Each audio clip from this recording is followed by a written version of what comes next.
Chapter 562. The person who posted this isn't a newbie. Chin Mo's voice came over again. The police probably haven't found out who posted this. Director Huang coughed. Everyone is still working hard on this. Working hard until the matter is over. Chin Mo lifted the corner of his lips and pressed the internal line in the office. Call Fatty over, it's not training. Tell him that it's something he's most interested in, tracking hackers. Hackers? Director Huang's eyes widened when he heard that word. Did you just say hackers? Within a day, more than 30 famous online platforms broadcasted this voice recording at the same time. Other than hackers, no one would be able to do that. Chin Mo stood up as he spoke, his long fingers buttoning his coat. He exuded an aura of abstinence from the inside out. 7:45 p.m. There were only 15 minutes left before the live broadcast would begin. Fu Jiu glanced at the time on her watch once more. She lifted her lids towards the dazzling building. Countless celebrities and luxury cars drove in slowly. No one noticed that there was a 24-hour convenience store opposite Pure Color with a great view. If someone took a closer look, they would definitely see that in the dining area near the window, there was an ordinary Odin beside a silver-white Apple laptop. The person sitting in front of the laptop had her face covered. Her fingers were on the keyboard, typing furiously. The crisp sound of the keyboard was very emotional. It seemed like she was playing a game. But in reality, one look at her screen and they would know that she wasn't playing a game. She wasn't playing a game. Strings of code danced in her black pupils, indicating that this was a cyber attack. A place like Pure Color might seem to have a good security system, but the internet was very weak. After all, the more people used the internet, the more loopholes there would be. Especially in the surveillance room, it was easy to find loopholes. Fu Jiu's fingers moved quickly.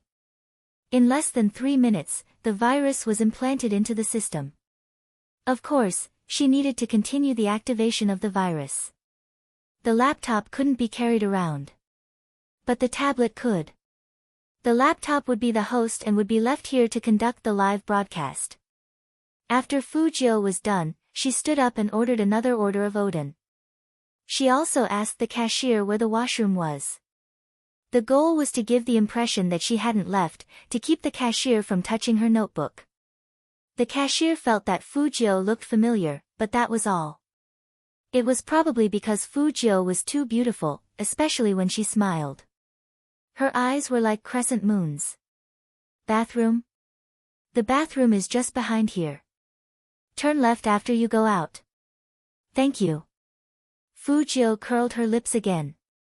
After she walked out, she didn't turn left. Instead, she walked straight towards Pure Color. There were only 5 minutes left before the live broadcast officially began. However, she couldn't go in by herself. She was waiting for Lu Ming, the bait. Time passed little by little. Lu Ming looked at the endless stream of cars in front of him and glanced at the person in the passenger seat. We can't drive in anymore. Get out from here. Chapter 563. Before she left, her mother's words were still echoing in her ears. Don't think that I don't know what you've been doing in school. Your grades have already started to drop. You can't only be happy when you get the last place in your exams. Who is your boyfriend? I'm going to his house and ask his mother. He has to take responsibility for seducing my daughter. Fine, you're not going to call. If you're not going to call, you can just follow Teacher Lu, you can choose between the two. I consider myself an open-minded parent, and I also understand that children who have entered puberty are curious about everything, so they want to fall in love. But look at yourself. You don't even want to go to cram school just to fall in love. Where did you put all the effort your father and I put into you? Li Mengran's words were stuck in her throat. To ensure that she didn't fall behind, her family didn't forget to teach her piano while studying. Every day, her father would work overtime until 9 at night.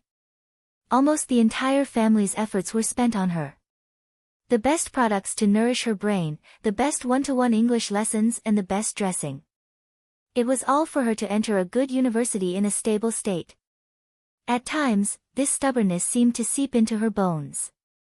Hence, her mother had always been obedient to her teacher. Even in the end, she would still thank him profusely. No matter how much she cried and refused to go. Her mother still opened the car door and pushed her in. The moment she sat down, Lee Mengran felt despair. She wanted to ask for help. But the price of that would be bringing trouble to the youngster. He was the hottest new esports player in the country, be it his results or future, he was like a shining light. If her mother caused a ruckus in school, not only would the youngster's reputation be tarnished, even his results would be affected. The moment he failed, he wouldn't be able to participate in the National League. Such a rule was right in front of her. She couldn't be that selfish. Because Lee Mengran was clear that the National League wasn't just the youngster's dream, it was Yao Yao's. Her best friend's eyes lit up when she said those words. That was good. Lee Mengran thought as she tightened her grip on the blade in her hands. She would do as that person said on the internet. This bunch of people would probably go to hell. Lee Mengran lowered her head. Lu Ming couldn't see the girl's expression, so he didn't notice the hatred in her eyes. Fu Jiu, who had been hiding in the darkness, paused when she caught sight of Lee Mengran, returning to her original position. The worst had happened. Fu Jiu's eyes darkened. She knew that Lee Mengran wouldn't agree to appear here, which meant that she had resisted and failed. If there were acquaintances around, she would have to be careful not to expose her face too obviously. But these were small matters, the most important thing was that Lee Mengran could not be injured. It seemed like she had to speed up. Fu Jiu slid her finger across the tablet, and the virus program was activated. All the cameras turned around at the same time. No one knew. The security guard who went to the washroom did not see the change of position of the camera. Just like that, Fu Jiu, who was dressed like a student, followed Lu Ming into pure color while ensuring that no images would be left behind. At the same time, that scene was broadcasted live on the internet. Chapter 564. The eyes of the netizens, who were looking forward to it, lit up. The comments flooded the screen. Video? There's a video. Wait a minute, where is this? Why does it look so familiar? I can only say this is a nightclub. F***CK. I remember now, this is pure color. There's no mistaking it, this is pure color. Pure color. Fatty glanced sideways at Captain, who was sitting beside him. Qin Mo crossed his legs and turned his face to the side. His eyes were pitch black and his overly fair skin made him look like a vampire aristocrat. Especially when he gave the order, that lazy and cold aura was even more prominent. Begin the attack, lock onto the opponent. Yes. Fatty was genuinely excited, he had never been like this in a car. How should he put it, MMH? His fingers were trembling. Director Huang glanced at the back of the car. He's fine. He'll get motion sickness at most. Qin Mo's voice wasn't faint. Locking onto the IP address of the live stream on the road would save them a lot of time. The sound of the keyboard clattered. At this moment, Qin Mo glanced down at his phone. He still hadn't replied. 3 minutes into the live stream, the number of viewers had already exceeded 10 million. No one knew how the live stream had managed to capture these images. But from the video, they could see that the person was walking forward. Pure color would enter the carnival stage at night. As she walked around the lobby, there were many beautiful girls, many of whom looked very young. Fu Jiu walked casually, just like the countless people who came to have fun. But no one could tell that she had a camera on her black bow tie. In fact, entering such a nightclub required a full body scan. But Lu Ming didn't. Hence, when Fu Jiu paused, she narrowed her eyes. Fortunately, she didn't bring anything, so she passed quickly. But this way, there was still a distance between them. Lu Ming didn't stop at the lobby. Instead, he walked to the corridor and seemed to make a call. Fujiu was just about to walk forward when she heard a familiar voice. F***ck, there are still as many people here as usual. It seems like there's hope for us monks to get rid of our single status. It was Lin Feng. Fujiu's eyes widened. She suddenly moved to the side and avoided those people who were walking towards her. It wasn't just Lin Feng, there was also Yunhu, Feng Sheng, and the others. Almost all the Supreme Alliance members were there. Only then did Fujiu remember that Manager Feng had said before that he would take them to Pure Color to have some fun so that they could prepare for the national competition in the future. If that's the case, does that mean the Almighty is also here? Fujiu's legs were still moving forward, but her mind was filled with many thoughts. Firstly, she couldn't let anyone in Supreme Alliance see her. Secondly, she had to avoid the Almighty. Of course, this was not the main point. The most important thing was the bodyguards in front. It was obvious that the other side of the corridor was not a place ordinary people could enter. Li Mengran's back was right in front of him. Fujiu narrowed her eyes and silently counted to 15 before approaching the corridor. "Miss, this place does not allow unauthorized people to enter. Please leave." Fujiu looked like she was scared, and she said in a soft voice, "The teacher asked me to come here for tutoring. I must have made a mistake. I'll go somewhere else." Chapter 565. Fujiu turned around slowly, but her face was still a little low. But the more she was like this, the more she matched her current identity as a pure young girl. But looking at her school uniform, the corners of Yang Ming's mouth curled up. Anyway, sending one in was the same as sending two in, and he could still make more money. Vice Lu wasn't the only one inside, there was another one as well, and they both liked to be pure. "Student, this is indeed the place for supplementary lessons." Yang Ming showed unprecedented enthusiasm. Fujiu didn't follow him immediately. Instead, she pretended to look around nervously. "But this doesn't look like a place for supplementary lessons, and my teacher isn't here. Your teacher and I are friends." Yang Ming already knew that he wasn't the only provider in Jiang City, there were other teachers doing the same. Those people were different from them, and they were just a blind cat running into a dead mouse, and if they could find a dumb student, it would be one. Obviously, Fujiu had become a dumb student in Yang Ming's eyes. "Your teacher is waiting in the room in front. He said he has students coming over today." Yang Ming continued, "Your teacher's surname is Li, right? He's wearing a pair of glasses, and he's from number 13 middle." Very good, another accomplice was caught. In fact, Fujiu didn't know there was such a person with the surname Li before she came. Since the other party gave her one, she naturally had to accept it calmly. "You know Teacher Li?" Fujiu tried to make her voice sound timid. "Of course." Yang Ming laughed. "We are in the same profession. Let's go, I'll bring you in." Fujiu pretended to hesitate for a while, and then she nodded. Yang Ming pushed his glasses up, turned around, and smiled wantonly. She was really dumb. And at this moment, the people who were watching the live broadcast were all fired up. "Ah, don't let him go. F***ck, no, who's in Pure Color? Go and save the damsel in distress. The people in Pure Color won't be watching the live broadcast, right? They're still playing." I said, "Don't worry." Think about it, when the blogger broadcasted this, she knew who the other party was. This is obviously a clever disguise to infiltrate the enemy's inner circle. Now that you mention it, that's indeed the case. But even so, you can hear how young the blogger's voice is. She's still a little girl. How can she face those beasts? "No, I'm going to Pure Color now."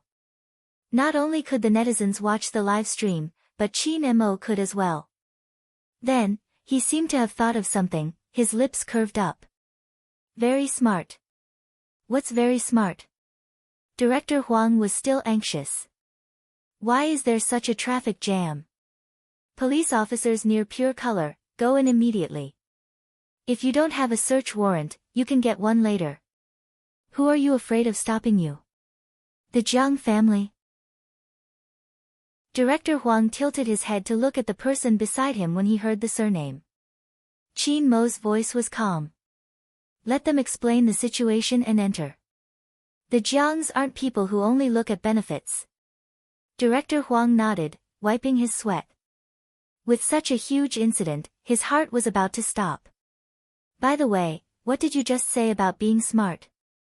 Director Huang isn't senile, he knows that every word this kid says is useful. Chapter 566. Director Huang wasn't stupid. She felt that if she didn't do that, the culprit might use his identity to escape punishment or betray us like what happened in the recording. In the end, the female students would be the ones who wouldn't be treated fairly. Sigh, this hacker doesn't trust us, how could we allow these beasts to betray us? That's what I thought. Qin Mo glanced over, his voice calm. The most direct way is that she wanted to save someone. Moreover, she knew that if she released the news, it would attract the attention of the police. By then, she wouldn't need to do anything, the police would take the initiative to arrest her. Perhaps, they would arrest her, but before the police arrived, she had the ability to escape. Director Huang's jaw dropped. You're saying that the police are under her orders? Qin Mo didn't reply, a silent agreement. Director Huang fumed. This hacker is too, we'll talk after we find her. Qin Mo glanced at Fatty beside him. How's the investigation going? Fatty looked up with a serious expression. I suspect that there are 2 people involved in this operation. Leader, look, this is the IP address that I've locked onto. It's clearly outside of Pure Color, but the blogger is inside Pure Color. That's weird. It is a little strange. Qin Mo glanced at the heavy traffic in front of him. His handsome face tilted sideways, not knowing what he was thinking. But at this moment, the 2 people in the room weren't aware of what was happening. When they saw Li Mengran, they couldn't hold it in any longer. Just as they were about to make a move, Yang Ming pushed in another person. With a loud bang, the wooden door behind her slammed shut. Lowering her lids, Li Mengran was holding onto a blade, threatening the 2 of them.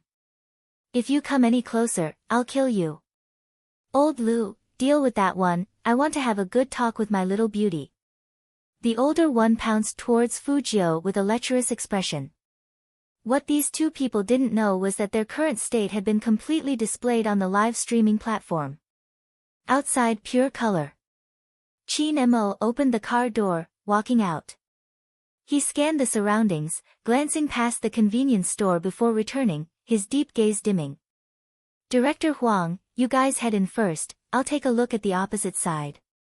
Since they were already at Pure Color, Director Huang couldn't care less as he charged in. With one hand in his pocket, he pushed open the glass door of the convenience store with the other. No matter what happened, he would always be nonchalant. Welcome. The shop assistant's voice rang out. Then, he looked at the person who had just arrived, and his eyes lit up. What was going on today? If it wasn't a beauty, then it was a handsome guy. Qin Mo's eyes were calm. The more he was like this, the more mysterious he seemed. When he saw the small business notebook on the dining table, his gaze paused. He walked over and asked in a low voice, where is the lady who was sitting here just now? So you're here to look for someone. The clerk suddenly understood. She went to the bathroom for a while. She'll probably be back soon. Washroom? Qin Mo lifted the corners of his lips. With such a good view, he was directly facing Pure Color. The computer was clearly running, but it was completely black. It was obvious that it was doing something. Since the host was here. Chapter 567. As for the people inside, they would disappear when the police entered. Therefore, it was best to stay here and wait for the wind to blow. Sir. The shop assistant stood at the side, puzzled. Qin Mo turned around, his handsome side profile extremely abstinent. Please give me a cup of Americano. Ah. Okay, right away. It turned out that he was really looking for someone. He had thought that the other party wanted to do something by touching the notebook. If Director Huang were to find out that they were dashing forward while a certain someone was sitting elegantly by the window of the convenience store, drinking coffee, he would definitely explode in anger. Inside Pure Color, Yang Ming, who had closed the door, felt that the girl he had pushed into looked somewhat familiar when she looked up. But he couldn't tell where he had seen it. Strange. She's so pretty. I should have an impression of her. Yang Ming, who was outside the private room, was still talking to himself. Listening to the flirtatious sounds inside, he thought that as long as he settled this deal, he would have a chance to rise in the future. It was just that Li Mengran was a little fierce. No matter how fierce she was, after today, the rice would be cooked. As for the other one, he didn't have to worry at all. One look and he could tell that he didn't have a mind of his own and wouldn't cause any trouble. Fujiu didn't have her own opinions. This sentence sounded like a joke. She turned to the side to avoid the middle-aged man, her fingers on the ground as she lowered her head. Indeed, she looked weak, but in reality, she was doing this so the camera wouldn't capture Li Mengran's face, only capturing the two men. I must have come to the wrong place, you must be mistaken. I'm here for tuition, that man lied to me, he's a teacher. Baby, he is indeed a teacher. The middle-aged man tilted his head and was ready to pounce again. You didn't go the wrong way. If you want to study, I can teach you. Li Mengran didn't expect another victim to appear. She had already thought it through. Even if she had to die, she would not let them have their way. But now, the girl without a knife had obviously become a lamb for them to slaughter. What to do? What should she do? Li Mengran's hands were trembling as she threw the fruit platter over. With a pale face, she shouted at the man who was about to pounce on Fujiu. Aren't you afraid of retribution for your actions? Retribution? The man laughed and said, who dares to give us retribution? Little baby, you don't usually watch the news, do you? Don't worry, uncle will dote on you. Li Mengran retreated frantically. The dagger in his palm was stained with blood. She had originally thought that there was no hope this time. However, in the next second. There was a loud bang. The man who was about to approach her was kicked to the ground. Li Mengran froze, sitting on the ground in a daze. She watched as the other girl, who was originally trembling in fear, tore off her bow tie, using her left hand to support herself from the ground. She leapt up, her left hand grabbing the wine bottle by the side. Using the strength of her arm, she flung it at the man's head. Crack! Wine filled the air. The man couldn't withstand the impact at all. He fainted and couldn't find his bearings. When the other man saw this, his eyes widened in disbelief. His first reaction was to call someone in. Chapter 568. It was then that Li Mengran realized the girl's voice had changed. It wasn't weak anymore, it was cold and sinister, like a devilish beauty that had finally revealed her true self. The higher one's position, the more afraid they were of death. The man glanced sideways at the glass bottle, his face turning pale, his lips trembling. I won't scream. Open the door for me. Li Mengran didn't know those 3 words were directed at her at the start. The girl sighed softly. Miss Li, Li Mengran snapped back to her senses, watching the girl's back view. The girl didn't turn back, her voice much gentler.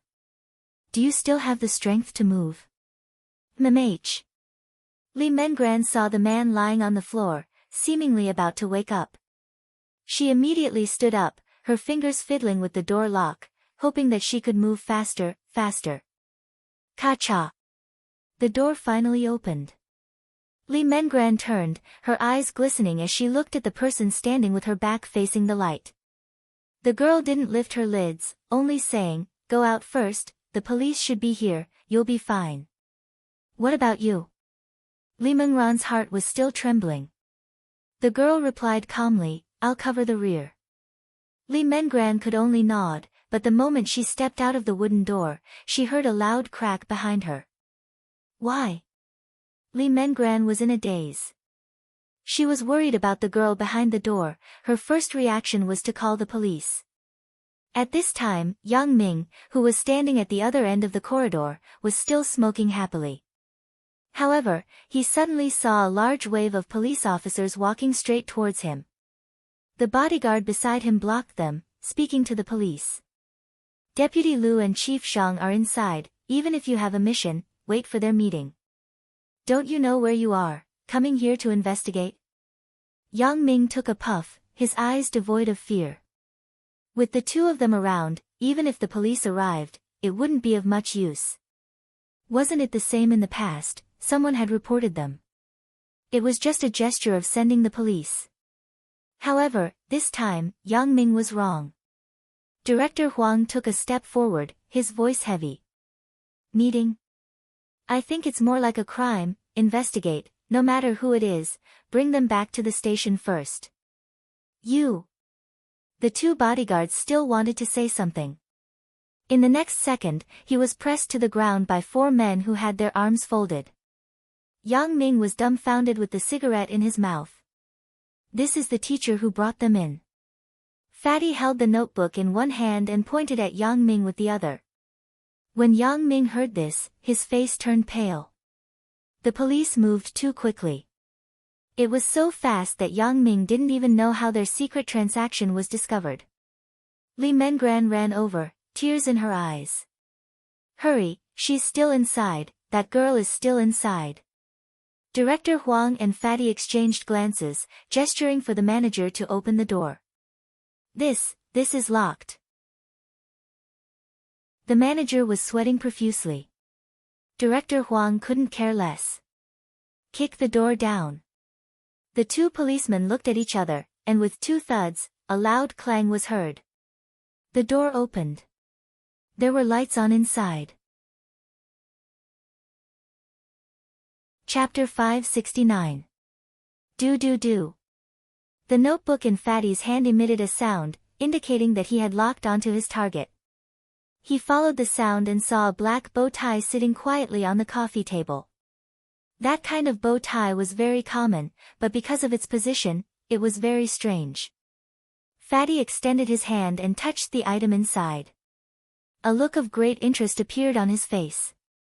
This is actually a small camera. Let's not worry about that for now. What about the illegal customers?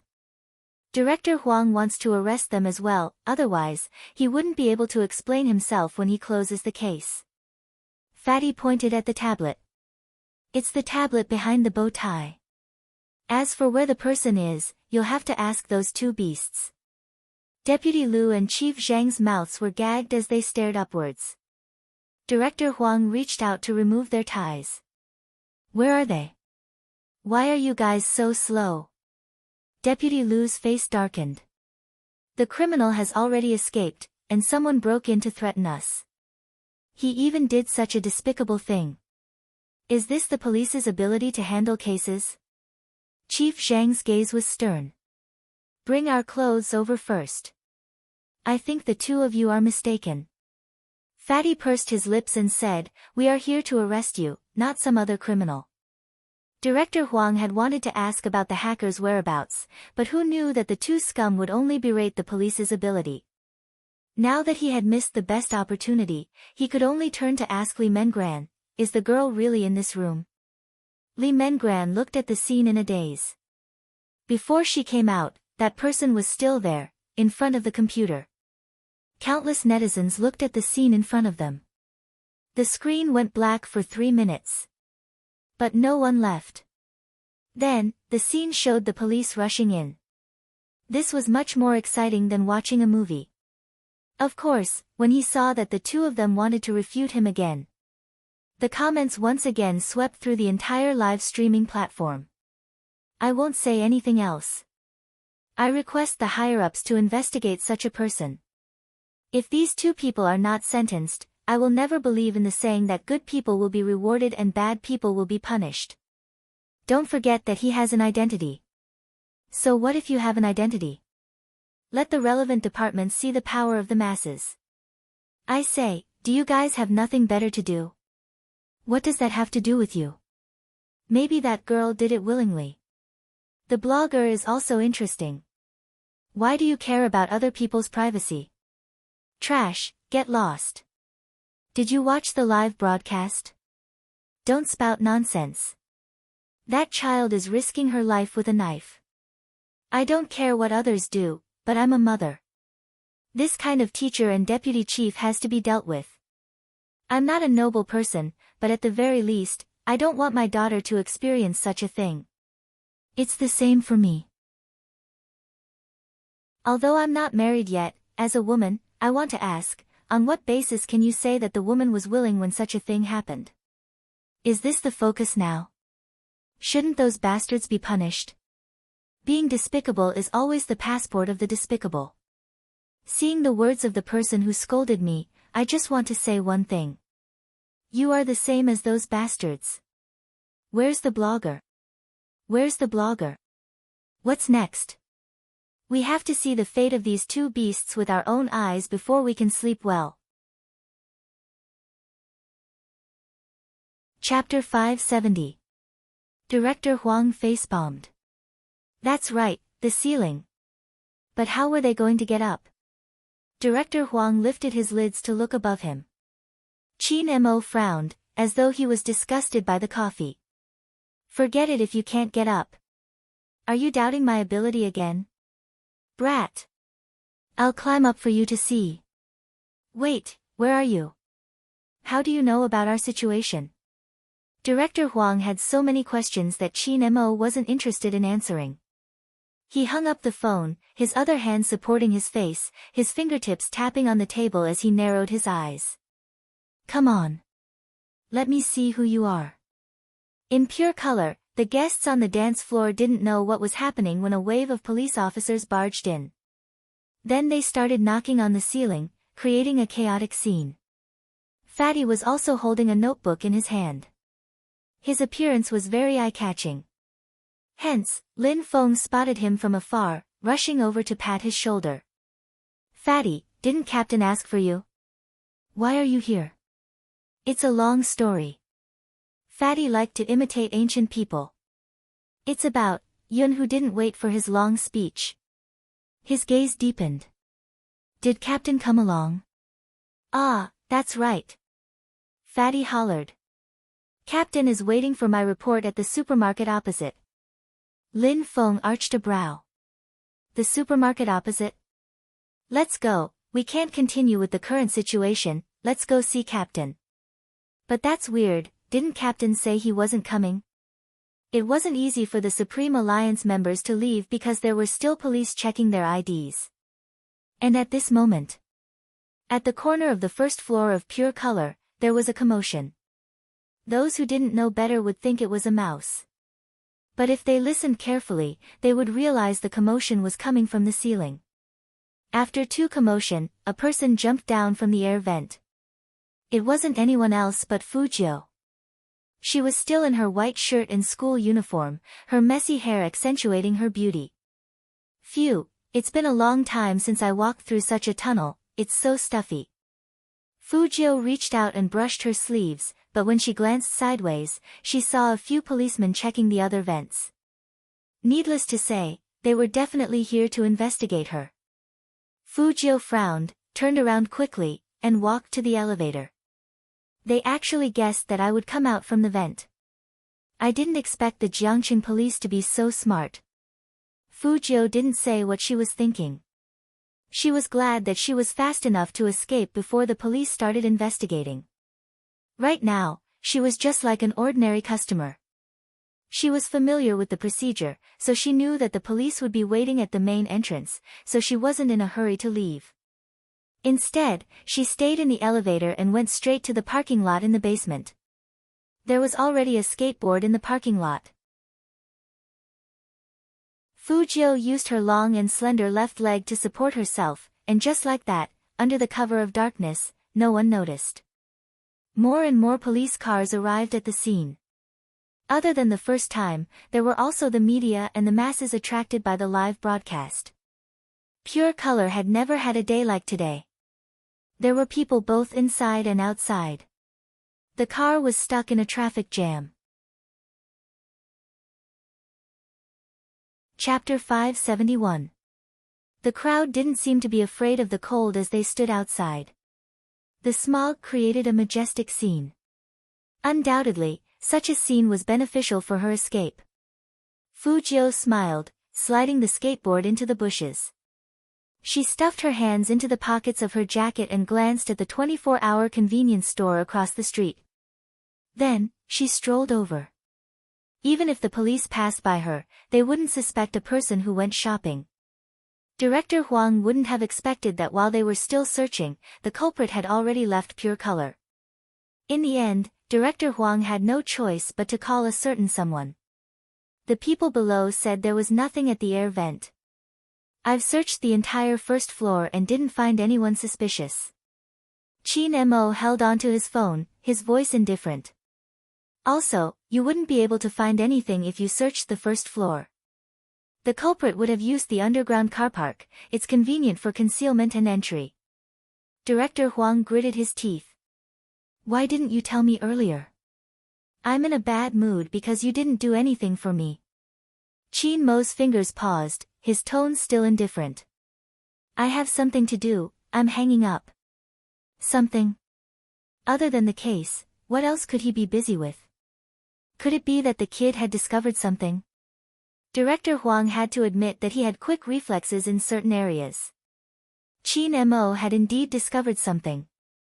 There was something wrong with the person who didn't join in the fun. Instead, he walked against the traffic.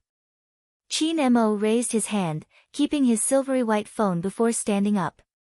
The night sky outside was sinking bit by bit. Pure Color's surroundings seemed to have been illuminated by the headlights. The Supreme Alliance members were still queuing up for inspection. Lin Feng was helpless, but he knew he had to cooperate with the investigation. Let them go. It was Wu Zhen. She was dressed in a police uniform, striding in with a police cap on her head. Her gaze swept across Lin Feng and the rest. I know all of them, there won't be a problem. The other policeman was still hesitant. But Director Huang said, the live stream host is a girl. Look at them, which one of them is a girl? Wu Zhen interrupted her colleague. The policeman didn't say anything. He just nodded and let Lin Feng and the others walk over. Lin Feng was still puzzled. He wasn't familiar with this female officer, so why was she speaking up for them? Before he could finish his thought, he heard Wu Zhen ask Fatty, Brother Mo is also participating in this activity, right? Otherwise, the police wouldn't have broken into Pure Color so quickly. Fatty did not know how to lie, so he shifted his gaze to the left. Wu Zhen was smart and broke into a smile. I was the one who suggested that he return to the crime squad when I went to the Qin family. Where is he now? Fatty desperately told himself not to look in the direction of the convenience store. But things were going against her will. She couldn't control her gaze and looked to the left. At first, Wu Zhen didn't know he was looking at the convenience store because there were too many people and cars outside. Even the entrance of the convenience store was crowded. After a few seconds, she came back to her senses and smiled. Is he in the convenience store across the street? Oh no. He was really a troublemaker. Fatty slapped his head heavily. Chapter 572. Welcome. The shop assistant's voice rang out again. It had to be said that after climbing the ceiling and hearing such a gentle laughter, anyone's mood would improve. Fujio looked up and smiled at the shop assistant. Then, she walked back to her previous seat. She glanced at the table. No one had touched her things. Very good. Madam. At this moment, the shop assistant smiled and said, this is for you. It was a cup of Odin, still warm. Fujio smiled faintly and raised her eyebrows. You remembered wrong. Before I went to the toilet, you already gave me a cup of Odin. No, this is not that cup. The shop assistant quickly explained, "This cup was ordered by your friend." Friend? When Fujio heard that word, her back suddenly trembled, and only one word appeared in her mind. No. This friend of yours has been waiting for you for a long time. The shop assistant continued and said in confusion, "He said that you should be hungry after climbing the ceiling." Fujio heard that and suddenly narrowed her eyes. Just at this moment, another voice came from behind her. It was deep and magnetic, like an explosion, but it made one's scalp tingle unconsciously. "Why didn't you take it? Or am I wrong?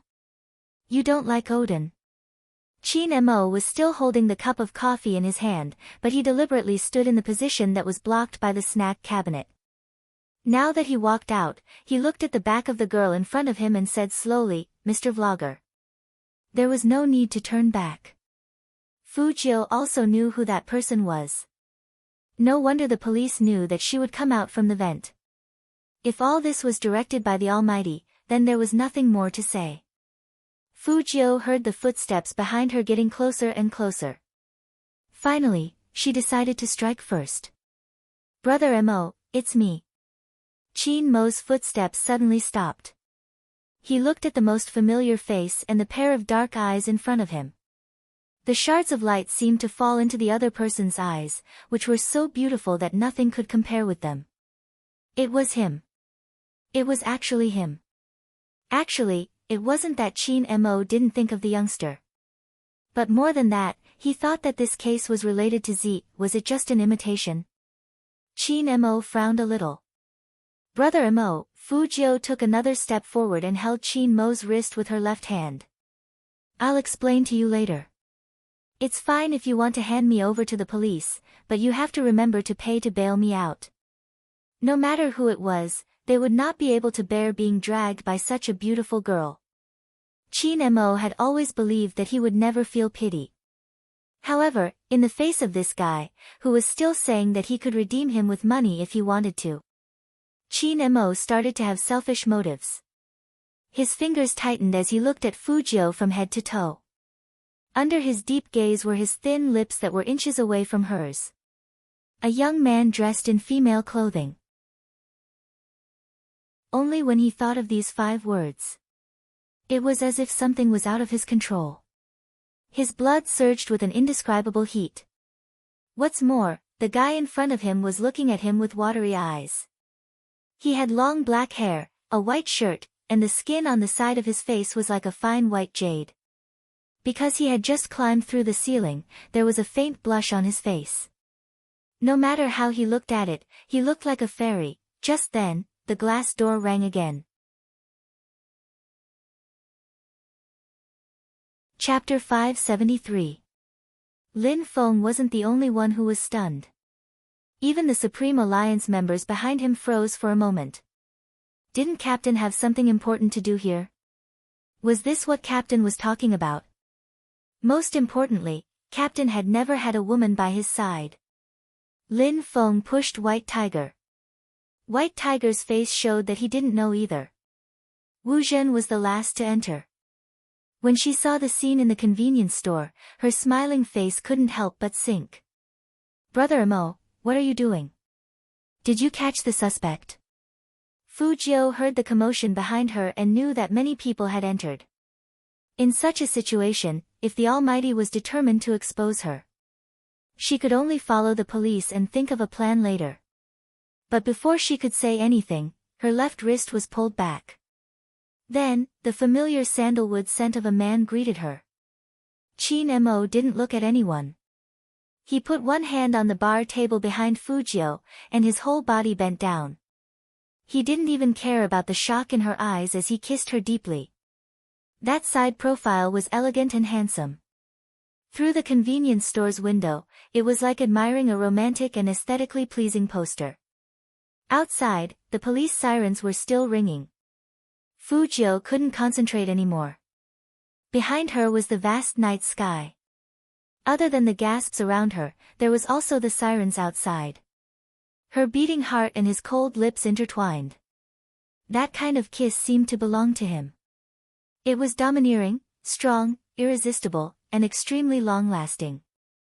Lin Feng didn't know what to say anymore. His eyes widened and his fingers stretched out. This. What the F***ck was going on? The moment he arrived, he saw Captain torturing a single dog.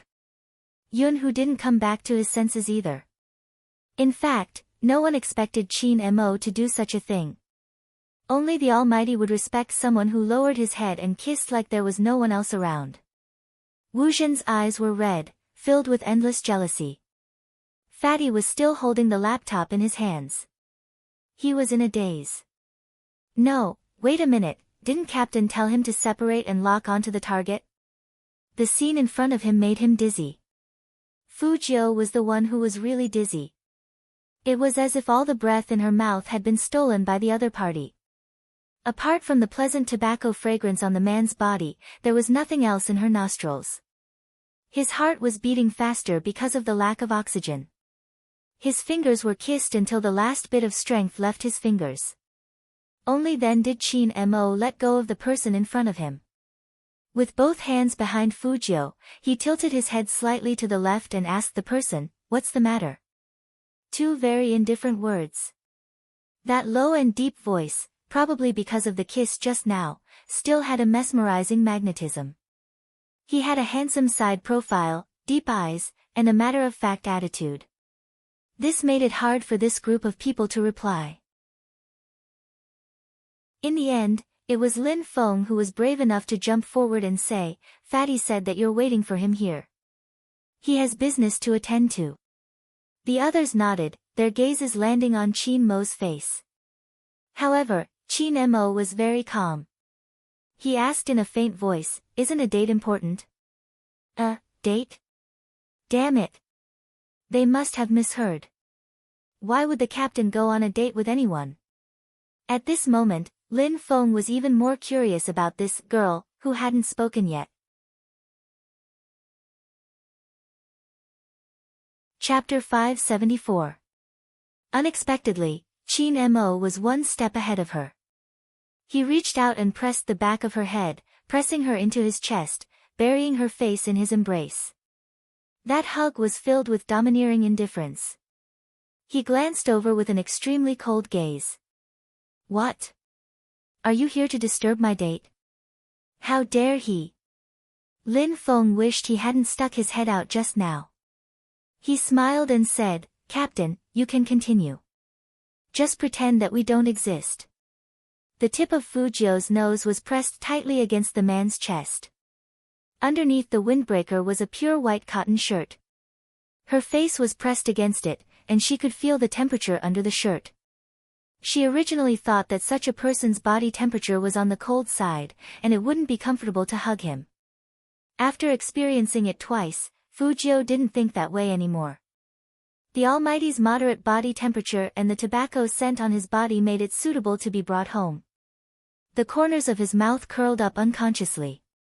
She knew that the Almighty was doing this to help her. His head moved forward involuntarily. What he meant was nothing more than a thank you.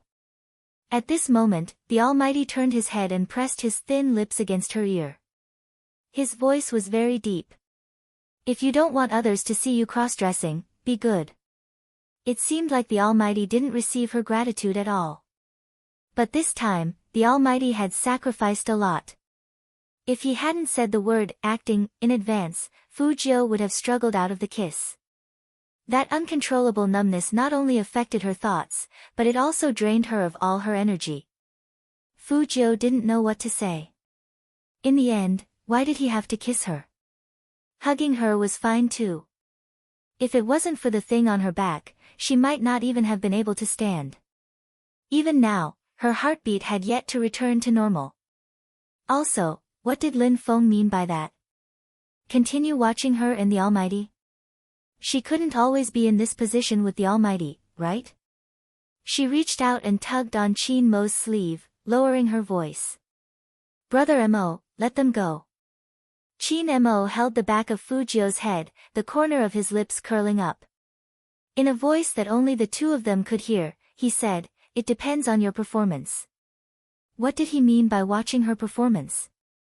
Was he really going to be stared at for the whole night? Fu Jiu was a little depressed. How long was he going to hold her? She knew Supreme Alliance all too well. Loves to gossip, especially the internal gossip of the members. If anyone had a girlfriend, they would want the whole company to know. After all, it was the monk battle team. I can understand. But if she was that girlfriend, Fu Jiu's expression froze, and she tugged at the Almighty's sleeve again. Qin Mo wasn't in a hurry. He was indeed not in a hurry. Putting aside all the questions he needed to ask, he felt that this posture was very good. I never knew Captain was so lovey-dovey. Lin Feng tilted his head and whispered into Yunhu's ear. Yunhu didn't comment, only feeling that the entire situation was a little strange. Wu Zhen, who was standing by the side, clenched her fists tightly. When it reached a certain level, she bit her lips harshly. Brother Mo, Director Huang is waiting for your news inside. Qin Mo lifted his lids, his expression indifferent. I'll only help if you follow the rules. What rules? Wu Zhen didn't know anything and couldn't care less. She only had eyes for the person in front of her. Why? Why was it like this? She had been by his side for so many years. They were so close to having hope. Where did this woman come from? Wu Zhen's fingers sank into her palms, forming a series of crescent moons. Ah, I remember now. Chapter 575. Captain, this, cough cough, is the one from the masquerade party, the one who acted as the demoness? Lin Feng became more and more excited as he spoke. He circled around the two of them. She looks like her from the side. Qin Mo glanced over at them as a warning, but he didn't deny it. This made Lin Feng even more certain. Captain, don't tell me you guys decided on a kiss. What? Can't I? Qin Mo raised a brow slowly. Lin Feng's jaw dropped. Was this even possible? Are you leaving or not? When Qin Mo's second sentence was heard, Wu Zhen's eyes narrowed. Why? What right did Brother Mo have to treat this woman like this over and over again? Who was she? If one could not get what they wanted, it would turn into resentment. He was referring to the current Wu Zhen. However, this wasn't something a person could experience. Wu Zhen wasn't like Azure. She knew when to advance and when to retreat. He couldn't do it openly. It was because she was familiar with that person's temper. He had to investigate the woman's background. That was Wu Zhen's only thought. Because she wouldn't give Brother Mo to anyone. At the very least, she wanted a fair competition. Wu Zhen didn't realize that the fair competition she was talking about was just wishful thinking. She took a deep breath, trying her best to stabilize her emotions. She told herself that there was still a long way to go. Since Brother Mo is busy, let's go. Leave. Fatty did not want to leave because his computer was reacting again. How could this be? Didn't we already locate the IP address?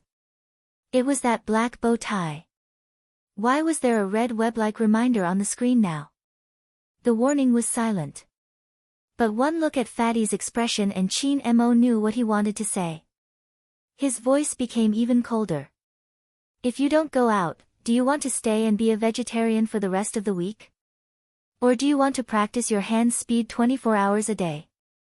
Hearing this, all the Supreme Alliance members froze. They collectively chose to retreat. Eating was the most important thing to Fatty, and when he moved his notebook, the red area disappeared again. Could there be a problem? Fatty didn't dare to ask for confirmation, for fear that he wouldn't have meat to eat in the future. He reached out and patted the notebook in his hand. Just like that, the Supreme Alliance was escorted out of the convenience store by the lovey-dovey Almighty. Lin Feng's expression was still a little blank. Do you guys think Captain is really in love? It's possible. Fatty was very serious. Otherwise, how could he not even care about the case? This was not the Captain's usual style. Lin Feng looked up at the sky sadly. I thought I would be earlier than Captain. I didn't expect that even the clouds in the sky would be picked by someone like Captain.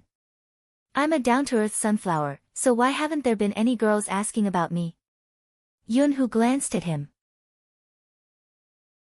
Lin Feng immediately placed his hand on his childhood friend's shoulder.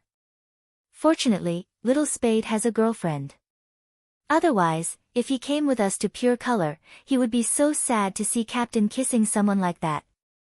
Yunhu arched a brow and was about to speak. You don't have to say anything. I know everything.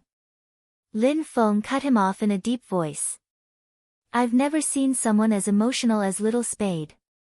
I heard from his little butler that Little Spade gamed day and night for our captain to reach his current level. He stepped into a profession that he wasn't good at before, just for someone. This kind of emotion is worthy of admiration. Oh, Yunhu replied before continuing. Then why did he find a girlfriend if he likes Captain so much? He's sad. Lin Feng shook his head. Do you still remember the day of the costume party? I sent the photo of Captain kissing that girl to Little Spade. Little Spade didn't reply at first and only replied the next day with a line of 6,666. In the end, within a few hours, he found a girlfriend. I understand the feeling of liking a straight man but still having to watch him kiss someone else. Sigh, as a brother, I feel bad for him. This sounded very logical, and the timing was also right. But Yunhu glanced back in the direction of the convenience store. Was he the only one who thought that the girl's back was slightly similar to Little Spade's? Perhaps he was thinking too much. It shouldn't be that complicated. Captain didn't seem to be gay. Other than the Supreme Alliance members, there wasn't anyone else in the convenience store. This was because everyone was still surrounding Pure Color. The commotion caused by the live stream could be seen from the police cars speeding in from outside. Lin Feng was still puzzled. Who are they arresting? Why does it feel like something big has happened? Indeed, something big had happened. If it wasn't something big, Captain probably wouldn't be here. But Yunhu didn't tell Lin Feng this. Some things didn't have to be said out loud. But some things weren't. In front of the wooden table, Qin Mo was still in that position. But when he spoke again, his voice was deep. I'm waiting for your explanation. You don't have to hug me like this, right? Fu Jiu wanted to move. Qin Mo's expression was indifferent. They haven't gone far. Wu Zhen is still outside. Then I'll just hug you and explain. Anyway, the feeling of being hugged by the Almighty wasn't bad. In fact, it wasn't that Fu Jiu didn't lay the groundwork. The Almighty's appearance today had given her a wake-up call. He had returned to the crime squad. In the future, she had to be clear about who she was dealing with. I have to do this. That was Fu Jiu's first sentence. Qin Mo raised his eyebrows and didn't say anything. He saw the person in his arms clench her fists. Those two bastards' target today is my girlfriend. Girlfriend? When he heard these three words, Qin Mo's left hand paused on the youngster's head, and his eyes darkened. Did this mean that the photos posted on the forum were real? Fu Jiu was still acting like a boyfriend. Brother Mo, if it were you, would you be able to tolerate the girl you like being bullied like this? So I have to act. Even if your current actions might result in a lawsuit. Qin Mo felt the temperature in his heart drop. He was still hugging this person, but he felt that they were very far apart. Fu Jiu's eyes turned black in that instant. That doesn't matter. Aren't they the ones who should be in jail? Even if it's them, let the police handle these matters. It was the first time Qin Mo was in such a situation. He looked straight into the youngster's eyes. You don't have to do this. Fu Jiu didn't retreat, and her eyes were bright. I don't want to, but it's too late. Since Brother Mo has seen the live broadcast, you should know what kind of person that teacher is. With such a teacher by Mengran's side, I can't be at ease. Qin Mo looked at the evil person in front of him, as though he was analyzing her words. In the end, his fingers tightened, and the corner of his mouth curled up. What is this? The power of love? Yes. Fu Jiu didn't deny it. But after hearing the word, yes, Qin Mo's eyes changed. They became as deep as water, like the sea at night. They were moist, and people couldn't see through them at all. But Fu Jiu clearly felt that he wasn't the same as usual. Brother Mo, Qin Mo's left hand suddenly grabbed the youngster's waist, and his voice was deep and cold. You better stop talking about that self-sacrificing love of yours. Fu Jiu was quiet. The two of them didn't speak again. The surrounding temperature was very low. The shop assistant didn't dare to move forward. In the end, Qin Mo let go of his hand. There was no warmth in his eyes, and his side profile was very indifferent. How long have you been planning this? Quite a long time, before I went to Tokyo. Fu Jiu knew she couldn't speak the truth now, and could only lower her gaze. I've always had feelings for Mengran. Brother Mo, you know how I used to be, there were many girls who looked down on me, but she didn't. Hence, after I recovered my true self, I've been paying attention to her. She loves to laugh and jump, and sometimes, she would stop when she sees something delicious, pulling people to look at it. I've never seen her unhappy, but I don't know when she started to be afraid, especially in school. Fu Jiu's emotions were real when she said these words. Precisely because her emotions were real. Hence, Qin Mo wouldn't have guessed that the she Fu Jiu was referring to wasn't Li Mengran, but the person who had left. He looked at the face in front of him, the gentleness brought by nostalgia. It made Qin Mo feel a little astringent. It was like the uncooked apricot meat he had eaten when he was young. It went down his throat, and it was hard to swallow. I wanted to wait until the National League ended. Fu Jiu continued, her eyes revealing a deep darkness. I didn't expect them to be so shameless. When I found out that Mengran was afraid because of these people, I started to prepare. Yang Ming had conditions to threaten Mengran. If she didn't agree, he would probably make her fail. If the police were to investigate, it would be too late. Before I took action, I thought about many things, including waiting here. Brother Mo, do you remember? You were the one who told me that a convenience store like this had the best visual effect. I never expected to use it this time. Qin Mo chuckled, his lips turning cold. Should I praise you for being smart? Fu Jiu knew he was angry, but in order to prevent the Almighty from finding out she was Z, she had to maintain this layer of disguise. Seeing that the youngster wasn't speaking, Qin Mo stuffed a hand into his pocket, his voice nonchalant. You like Li Mengran so much that you're willing to dress up for her? Fu Jiu opened her mouth, wanting to say that it was just a way to blend into the filming. But the Almighty didn't wait for her to finish, interrupting her.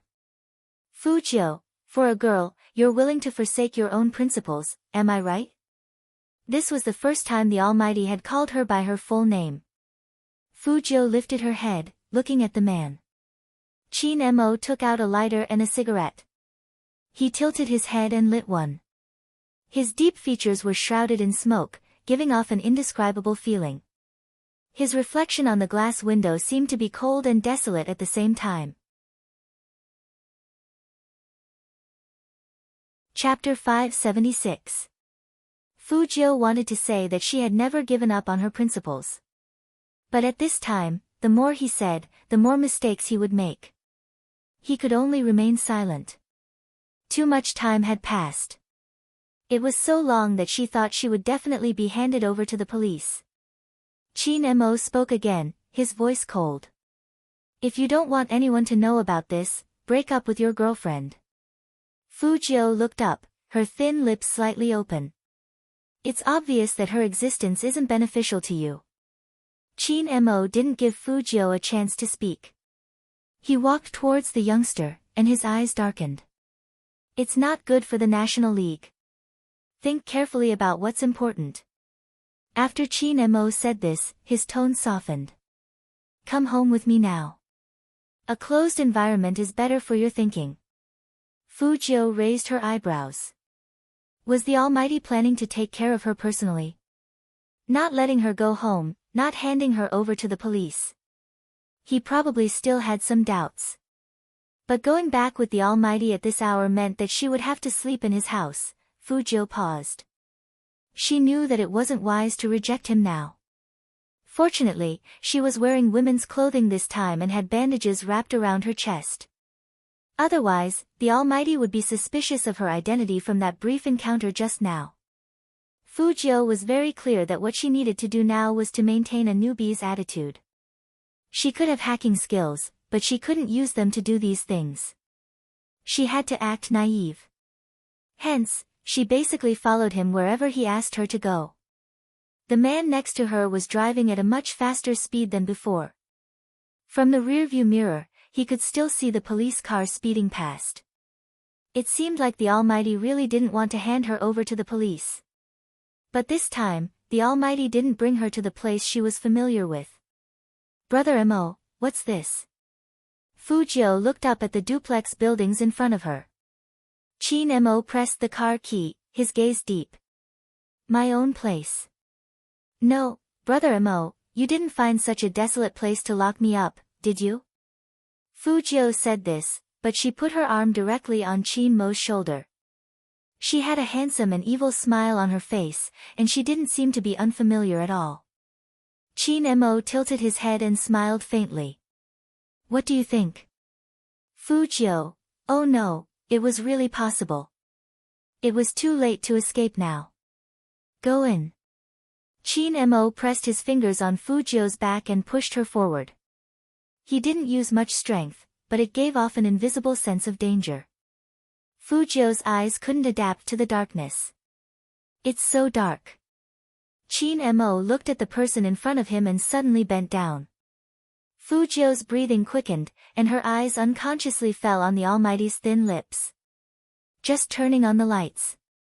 Chin Mo put his hand on the wall behind Fujio. After sensing Fujio's gaze, he curled his lips into a mocking smile. What do you think I'm going to do? It's nothing. Fujio smiled without changing her expression.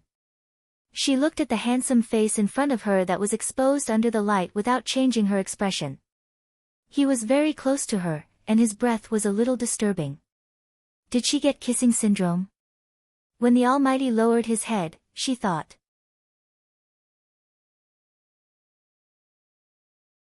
Chapter 577. Her blood would flow differently when it came into contact with the coldness. Especially the blood flow to her heart, it seemed to slow down over time. Fujio tilted her head to avoid the fingertips that were disturbing her thoughts, but she still felt his breath on her lips. She rubbed it with the back of her hand and smiled. A little, Brother Mo, you always use your charm on me. Be careful, I might turn gay and ask you to take responsibility. Hearing that, Chin Mo's eyes deepened, but he still maintained that posture. Then take responsibility. Locking you up is just right. Fujio, are you serious? The Almighty had sacrificed so much just to interrogate her. How are you going to ask me to take responsibility? Chin Mo raised his eyebrows, gesturing for the person in front of him to continue. She was just saying it casually, she hadn't thought it through. Chin Mo saw through her thoughts with one look, and his eyes turned cold. He moved his left hand and lowered it a little. Hug. Kiss. Or, sleep. The man turned his face sideways, his breath and voice carrying a different kind of bewitchment. It was probably because the Almighty had such a strong sense of abstinence, so when he got involved with evil, he was like a demon that could confuse one's soul. This kind of interrogation was really unbearable. Fujio knew the hidden danger in that voice, so she took the initiative to admit her mistake. I don't dare to ask Brother Mo to take responsibility, it's my fault this time. Chin Mo raised his eyebrows, but he didn't move. Actually, I was hesitant when I planned it. Fujio looked up, her eyes bright. But I had no choice, someone had to expose it, otherwise, Chen Mengran, Qin Mo interrupted the youngster indifferently, as if he didn't want to hear that name. She could have asked the police for protection. Do you not trust the police that much? To be honest, a little. Fu Jiu admitted it without hesitation because she knew she couldn't hide it from the Almighty. Qin Mo retracted his hand and looked at her. That's why you imitated Zi's crime. Yes. Fu Jiu's eyes flashed. As expected, the Almighty was suspicious, but no matter how smart he was, he couldn't have guessed that Z had been reborn, which was why he always thought she was imitating. Why did she feel that other than the fact that she had been reborn, she was better than the Almighty in every other aspect? Luckily, Fu Jiu had already prepared an excuse for this. After talking to Brother Mo that day, I went to look up Zi's information and found out that she had handled a similar case before. That case inspired me to a certain extent, and that's how I came up with the next plan. Even if it's a hacker, the first case he starts would be because something happened to someone important to him. Is that what you're trying to tell me? Qin Mo asked calmly. Fu Jiu's fingers paused. The Almighty had even found out what was the first case she was involved in her previous life. As expected of an opponent like the Almighty. As soon as he encountered it, he had to adjust all his thoughts to face it. He had never felt this evenly matched before. Now that she had met him, it had stimulated her competitive spirit. But there was one thing. In the future, when the Almighty used his charm on her, she had to hold on. She couldn't be easily bewitched. I want to explain. Fu Jiu looked into Qin Mo's eyes. Why did you make a move before the National League? She knew that the National League was very important to the Almighty. Not only to the Almighty, but to everyone in the Supreme Alliance.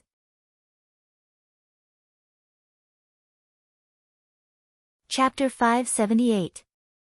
Qin Mo's eyes dimmed, replying, so the National League and Li Mengran, which one is the most important to you?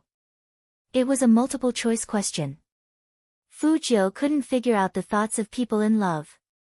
For instance, if she was really in a relationship with Li Mengran, she would definitely reply that Li Mengran was the most important. But Fu Jiu didn't want to lie. The National League. Fu Jiu added, but you know Li Mengran is my girlfriend. Qin Mo arched a brow. There isn't a girlfriend more important than the National League. At least for now. Fu Jiu felt that the Almighty's aura wasn't as cold as before. Qin Mo replied faintly, then it isn't that important. It is important. Fu Jiu wanted to let the Almighty know that she had a reason for taking action. Qin Mo didn't speak, but his eyes dimmed again. Then, he took off his jacket and threw it on the sofa, leaving only his white shirt on. He rolled up his sleeves and looked at Fu Jiu with his hands in his pockets. He didn't say anything, but his warning was very strong. Fu Jiu wasn't stupid. Noticing the change in the Almighty's gaze, she immediately kept quiet. Just this once. Qin Mo walked closer, his gaze deep beneath his long lashes. If there's a next time, I'll lock you up personally. Fu Jiu believed him, but from his words, he seemed to have accepted her excuse. Indeed, becoming Li Mengran's boyfriend was a solid excuse. The police would probably talk to Li Mengran. She was only worried about one thing. She hadn't expected to be caught by the Almighty. Hence, she couldn't make any calls. The last step of her plan was to tell Li Mengran not to tell the police about the other party. It wasn't that there would be any danger, but it was inevitable that the police would come to question her. Just as Fu Jiu was deep in her thoughts, she heard a deep and familiar voice. How long do you intend to wear this female outfit for? Fu Jiu lifted her lids, meeting the Almighty's calm gaze. The Almighty frowned slightly, as though he didn't like the way she was acting. Fu Jiu understood that a straight man wouldn't be able to accept a man in female clothing. The Almighty was just too straight. However, she wasn't sure. It wasn't that Qin Mo was too straightforward, but the way the person in front of him cross-dressed always made him want to do something extreme. Just like before he brought the youngster in. He had thought of too many ways to punish the young man. One of them was to obtain the young man. But he knew very well that once he did that, the two of them would never be able to go back. That was why he stopped. Unfortunately, a certain someone always appeared in front of him like this, without any self-awareness. I'll change it when I get home. Fujio saw the Almighty looking at her, and she understood what he was trying to say. It was better not to dress up in front of the Almighty in the future, or it would remind him of those 2 kisses. Chin Mo tugged his collar open and turned his head. Did I say you could go home? Fujio. Was he really going to sleep here?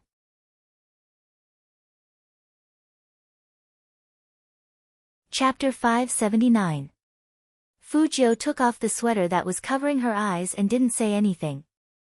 After all, it was safer to change back into men's clothes than women's. She didn't need to worry too much about the bandage on her chest. But if she was going to sleep with the Almighty again, she had to think of an extra layer of protection. So Fujio didn't take off her singlet. But for her, the Almighty's clothes were a bit too big. Especially the sweater, the sleeves had to be rolled up 3 times. Chin Mo turned around with his glass in hand and saw the youngster in this state. He was still pulling up his pants, and his face under his silver short hair looked a little depressed, like a child who had stolen an adult's clothes. He leaned against the side, unruffled. Fujio looked up and saw that the Almighty had no intention of helping at all. She curled her thin lips. This shirt is too big for me. Now you know you are short. Chin Mo took a sip of wine and said slowly, ceiling scholar. Fujio's feet slipped, and she almost fell. Could the Almighty change his bad habit of giving random nicknames? Chin Mo looked down at his lit-up phone screen. Do you have an answer to the thing I asked you to think about? That thing? Fujio pulled up her long sleeves. Which thing? Seeing this, Chin Mo put down his glass and walked over. He pulled the youngster's arm and rolled up his sleeves for her. His side profile was handsome and indifferent. Break up. He enunciated each word in a calm voice. Fujio finally remembered that there was such a thing. But she couldn't agree too quickly, or she would expose herself. So she lowered her head and didn't speak. Chin Mo stopped with a faint smile. Why? Can't bear to part with you. This is my first love in name. Fujio was telling the truth. Brother Mo, I've confessed so many times, but this is the only time I've succeeded. Chin Mo tightened his grip. You know how many times you have confessed to me. Fujio paused. How could she mention it? This wasn't something to be proud of. Anyway, it's my first time. Give me some time. This answer shouldn't be wrong. Chin Mo paused and said in a deep voice, one day. What? Fujio looked up. Chin Mo continued to roll up the youngster's other sleeve. The curve of his face didn't reveal any emotions. I'll only give you 1 day. Listen carefully, this is the limit. Fujio didn't speak immediately. Chin Mo didn't know how many times he had experienced this feeling today. The worry of hearing rejection. Worry? Since when did he have such inexplicable emotions? It wasn't that he didn't feel guilty. She used this as leverage to make the young man break up with her. It was just that he couldn't stand the fact that this guy belonged to a girl. Since it wasn't that important. Then he would completely uproot it. Don't give anything a chance to sprout. This time, he had learned his lesson. In the future, the youth would only have him by his side. All right. Fujio tried her best to show her emotions, and even her voice was hoarse. I will try my best to forget. Chin Mo glanced at the head that was lowered, the fluffy silver hair swirling around it. He got the answer he wanted. However, he was not in a good mood. Because Chin Mo realized that if it was possible, he didn't want the youngster to be so disappointed.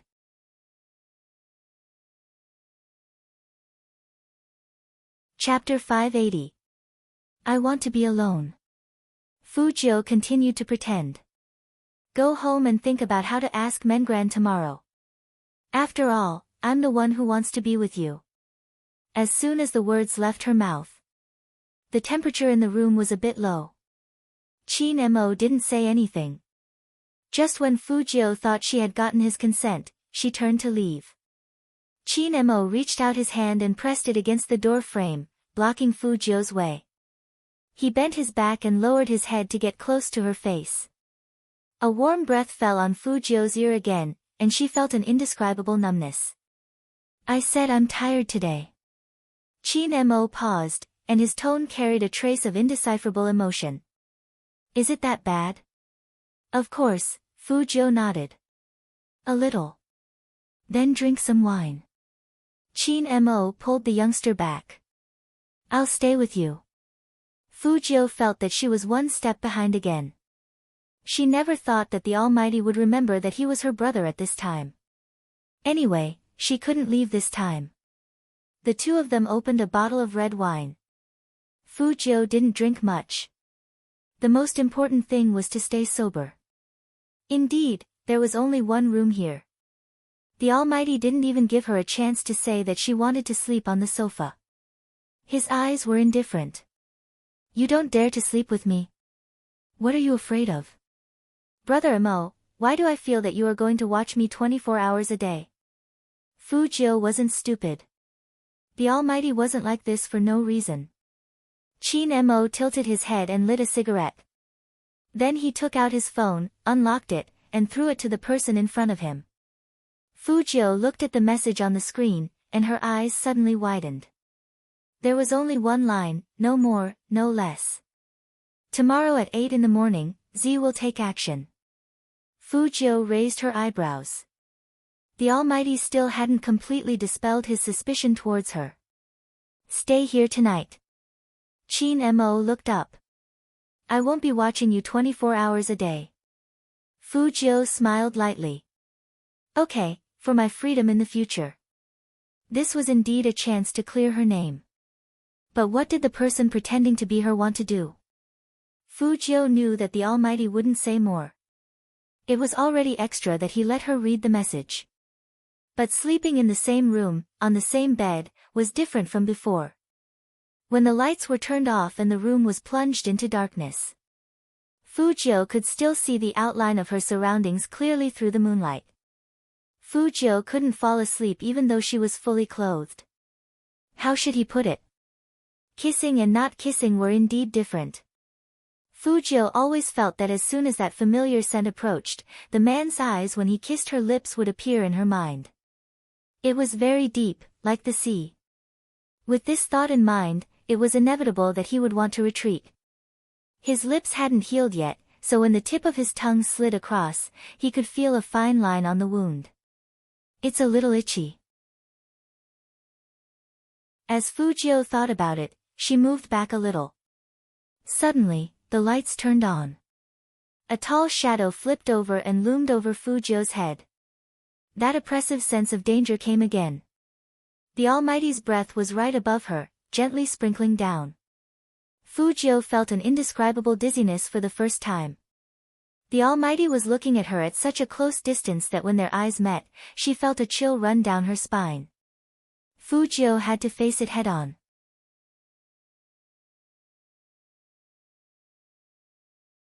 Chapter 581. It's itchy, the weather is cold, and it's hard to get better. Plus, today. Fu Jiu didn't finish her sentence, mainly because it was too embarrassing. After being kissed twice, there were still marks left. Qin Mo reached out his hand, wanting to touch it with his fingertips. What kind of joke was this, such a position? Fu Jiu sat up directly, otherwise it would be too ambiguous. But in the end, she realized that after she sat up, the position was even more ambiguous. She didn't know what the Almighty was thinking, but the mirror was on the left side of the bed. Fu Jiu tilted her head, just in time to see the two of them in the mirror. That incomparably handsome man had his knees against the bed sheets, his hands on both sides of her, his upper body close to hers, his shirt collar half open, revealing his muscular chest, his voice low and deep. What now, why don't you say it? Whether from his posture or his appearance, the Almighty's aura was too strong. Fujio didn't speak again, because she felt that a lot of inappropriate images would appear in her head just by looking at that scene. It was all because the Almighty was too handsome. That kind of abstinence could easily make people think the wrong way. He seemed to notice Fujio's gaze. Chin Mo tilted his head and followed her line of sight. In the mirror, the youngster was trapped under him. The collar of the pure white shirt was slightly askew, revealing a beautiful and delicate collarbone. His skin was white and clean, his thin lips were slightly open, and his eyes were even a little watery because of surprise. Chin Mo's eyes deepened when he saw that scene. In fact, whether the youngster was wearing women's or men's clothes, it didn't seem to affect his feelings towards this guy. If he wanted to tear off all his clothes, it would be best if he could leave his mark on every inch of this guy's body, not just his lips, but also his ears, neck, collarbone, and any other place that could be left. How strange, he clearly had the same body structure as him. But he couldn't stop that thought. He wanted this guy's legs to wrap around his waist, and he wanted to hear the youngster begging for mercy. Just like what he had thought before entering the room. He wanted to get this person and make him completely his. The sweet smell of the youngster's candy seemed to be urging him to do this. Even his blood was restless. He had already tasted the youngster, so he wanted more. But Chin Mo knew that once he did it, he would lose everything. Hence, he moved his palm slowly through the youngster's sweater, dragging her back inch by inch. If you don't sleep, I don't mind throwing you out of the window. I'll show your fans that their beloved little spade not only knows how to scale walls and ceilings, he can also inhale smog. Or perhaps, I can teach you something else, like training your kissing skills, MMH. When she felt the warm breath getting closer and closer to her lips, Fujio realized that the textbooks were right. She had to avoid men with excessive hormones. Although the Almighty wasn't gay, what if he saw her too handsome and wanted to hit her? She definitely couldn't suppress him. I'll sleep. Fujio tilted her head seriously, opened her eyes, and added, "Good night, Brother Mo." Chin Mo lowered his head, a look of silent patience flashing across his deep eyes. The youth didn't see her patience behind the black light.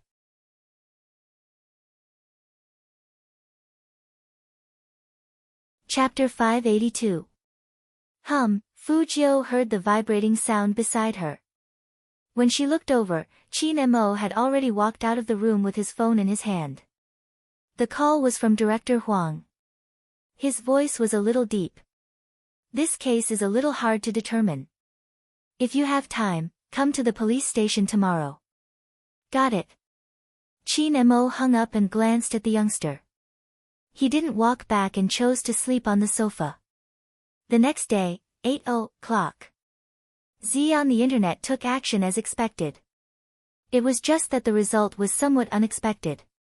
The maiden's sacrifice in the trailer didn't appear. But some of the images that were exposed still left the police in a terrible state. Fujio didn't have a deep sleep last night. When she woke up, she saw the news on TV. Chin Mo sat on the sofa and pressed the remote control with his fingertips. His tone was indifferent. The person you are imitating seems to be aiming at the same thing as you. Fujio raised her eyebrows. Brother Mo, are you talking about that Z? What do you think the maiden's sacrifice in the trailer is talking about? Chin Mo didn't answer her question. Fujio sat down. I just woke up and you are testing me again. It's a case analysis. Chin Mo placed his hand on the youngster's head. You are 80% free of suspicion. Are you happy? That casual tone, was he really coaxing a child? Or was it just a perfunctory coaxing? Fujio suggested, can't you find the remaining 20%? It's 25% now. Chin Mo stood up. His side profile was handsome, and even his button-up posture was full of abstinence. I don't like to bargain. Fujio. Inexplicably, it increased by 5%. Go wash up and follow me to the police station. Chin Mo's voice sounded again. It was deep. Fujio was already standing in the bathroom. She lowered her head and squeezed some toothpaste. When she looked up, she met the man's eyes in the mirror. What are we going to do?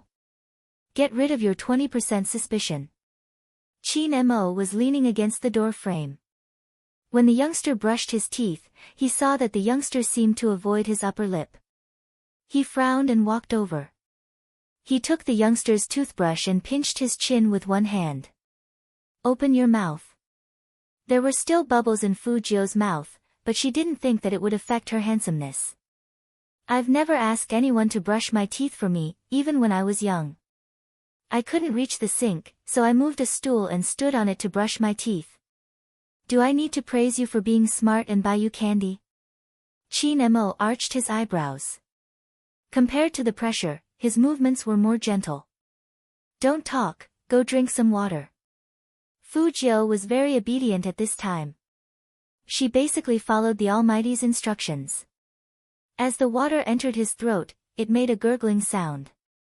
At that moment, it was as if the first rays of dawn had become as gentle as water. Chin Mo had always known that the youngster had good skin. However, when the sun shone down on him, the skin on the side of his face was like white jade. His fingertips could still feel the softness and smoothness. He thought that he had really turned completely gay. Because it didn't matter what this guy looked like. He seemed to be starting to lose control of himself. The desire to possess him grew stronger and stronger. It was so strong that when he smelled the youth's aura, his fingers would heat up. But now was not the time to unleash the beast in his heart. Otherwise, they wouldn't even be friends.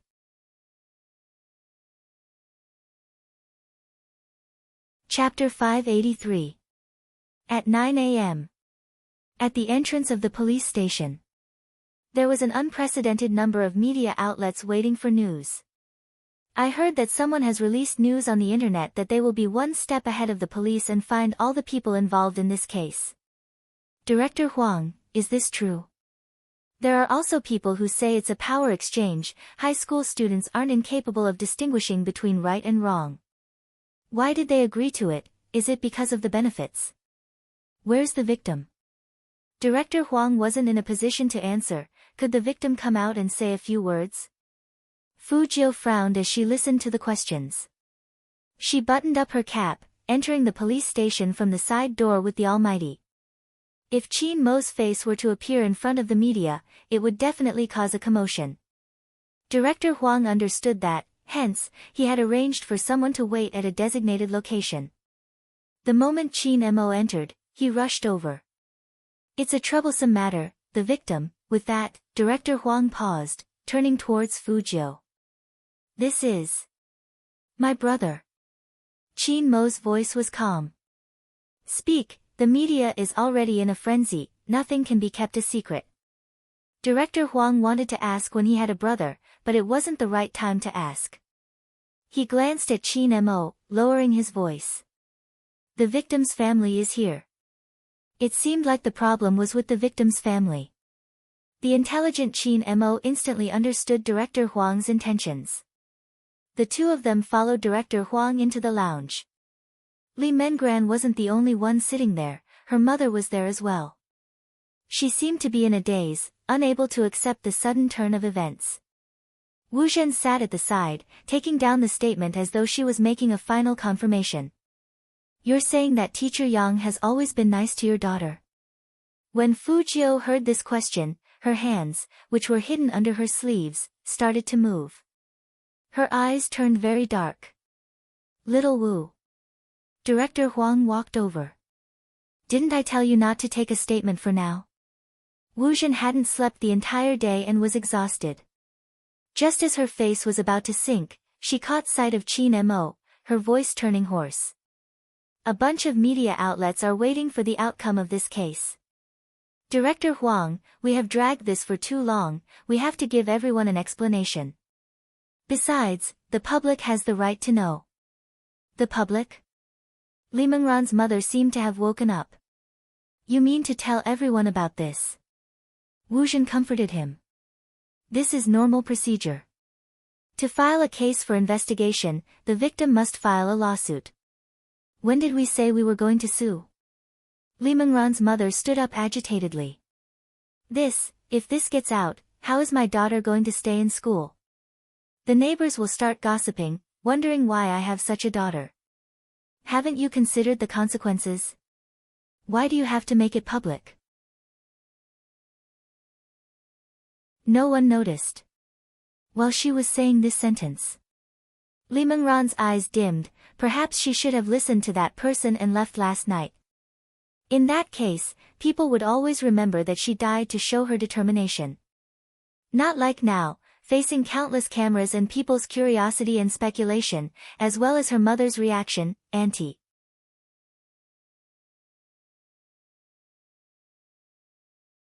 Chapter 584.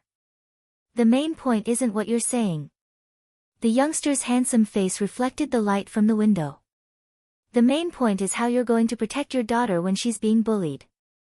Mother Lee paused, her expression turning ugly.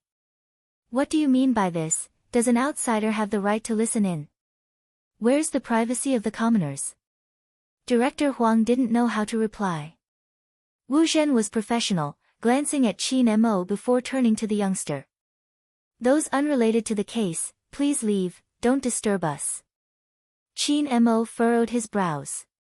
Fu Jiu laughed, her lips curling into a mischievous smile. Who says I'm unrelated to the case? The victim is my girlfriend. As an unofficial family member, please record a statement for me. Wu Zhen gulped. Mother Li glanced at Li Mengran before turning to Fu Jiu, her chest heaving. She took a deep breath. My decision is to protect my daughter. You're all too young, you don't understand gossip, no one wishes for such a thing to happen. Fortunately, nothing happened to Mengran and I trust the police. Even if my daughter didn't stand up for them, they would still be locked up. Didn't they expose their crimes on the live stream? In less than a year, you'll be taking your college entrance exams. If this matter blows up, it would definitely affect Mengran, so, we don't intend to press charges. She said the last sentence with great difficulty. Her decision caused the room to sink into silence. After that, Qin Mo's voice was clear and cold. Whether to press charges or not is up to the victim, not the victim's family. Li Mengran's eyes were still on Fu Jiu, the youngster standing under the sunlight. Li Xiqing's mother pulled her hand. Her meaning was clear. Li Mengran inhaled deeply, swallowing the words that were so bitter it hurt. In the end, she chose to submit. Yes, we don't intend to press charges. In that instant, Li Mengran was afraid of seeing disappointment in the youngster's eyes. But she wasn't. That person looked at her. His gaze was as gentle and clear as water, just like in the past. Humans would always tolerate everything for the sake of those important to them. Even if it was a heart-wrenching grievance. Hence, regardless of Li Mengran's decision, Fu Jiu would support them. Mother Li also felt bad. She pressed her daughter's hand and said, I'm sorry. All parents love their children. It was just that they were all different. If it were her, even if He Honghua had to spend all her money and suffer all the finger-pointing, she would still fight for her. It was obvious that Mother Li was still afraid of something in her heart, so she didn't dare to say anything. Fu Jiu had already considered that when she first started her plan. Li Mengran's father's unit was just below Deputy Lu.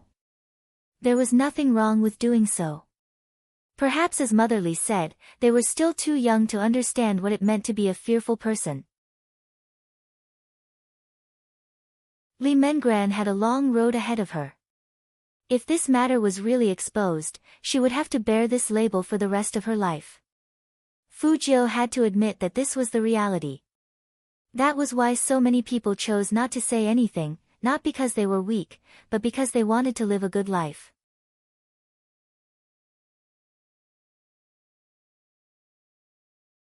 Chapter 585. Fu Jiu's eyes darkened as she watched Li Mengran's bent back. At that moment, it was as if something in the depths of his heart was about to collapse. If it wasn't for the penetrating voice behind him, he would have been dead. Perhaps, it would really turn completely black. There's no need to sue. Let's go through the public prosecution process. Fujio looked back and saw that Chin Mo had unbuttoned his shirt collar with his fingers. He had a pen in his hand and was ticking off another statement. His eyes were deep. The public prosecution will not reveal the victim's information, and there will be no public hearings. As for those scumbags who hurt you, I will make sure they will never get out of prison. Hearing this, Lee Mengran's body shook. If I don't see that scene, I won't be able to rest in peace. Am I right? Chin Mo lifted his head, his thin lips moving slightly. The maiden's sacrifice. Lee Mengran was stunned, looking at the legendary Almighty Chin in disbelief. Young Master Chin, how do you know my forum ID? No, I didn't know it was a forum ID. Chin Mo's voice was still calm. I just guessed that these words might have something to do with you. I've studied psychology, so what I'm going to say next might be very direct. It's not a good idea to use death to prove one's sincerity. Your family and those who aren't your family will be very sad. Fujio's name was called out without any warning. Chin Mo continued, yesterday, I asked him to break up with you and he cried the entire night. Fujio, this morning, he called for my brother and asked me to bring him to you. Chin Mo's tone was indifferent. Those who didn't understand would really believe it. Motherly started to look towards Fujio. Director Huang looked as though he hadn't expected high school students to be so infatuated with each other. Only Lee Mengran knew that was impossible. Seeing the youth's dazed expression, she laughed. I didn't expect me to be so important to him. Chin Mo replied calmly, it's very important but it's only for today. He will break up with you tomorrow. Enjoy it. Hey. Fujio raised her eyebrows. Brother Mo, shouldn't I be the one to break up with him? I'll give you the chance now. Chin Mo crossed his arms in front of his chest, looking handsome and noble. Go ahead. Fujio continued to raise her eyebrows. For some reason, Lee Mengran felt much more at ease upon seeing this. It was probably because the two of them were standing together. Every word they said seemed to be unintentional, but in fact, they were trying to enlighten her. Or that sentence, I will make sure that they will never be able to get out of prison. It gave her a great shock. In fact, they were obviously two people with different styles, but their worldviews were very similar, right? Mengran. Fujio walked towards the girl who was still standing there. Everyone thought that it was just an ordinary breakup. Unexpectedly, the young man suddenly stretched out his arms and pulled her into his embrace. Even Chin Mo hadn't expected this. Therefore, when Fujio made this move, Chin Mo's hand, which had been twirling his pen, stopped. On the other hand, Lee Mengran's eyes overflowed with joy because of this hug.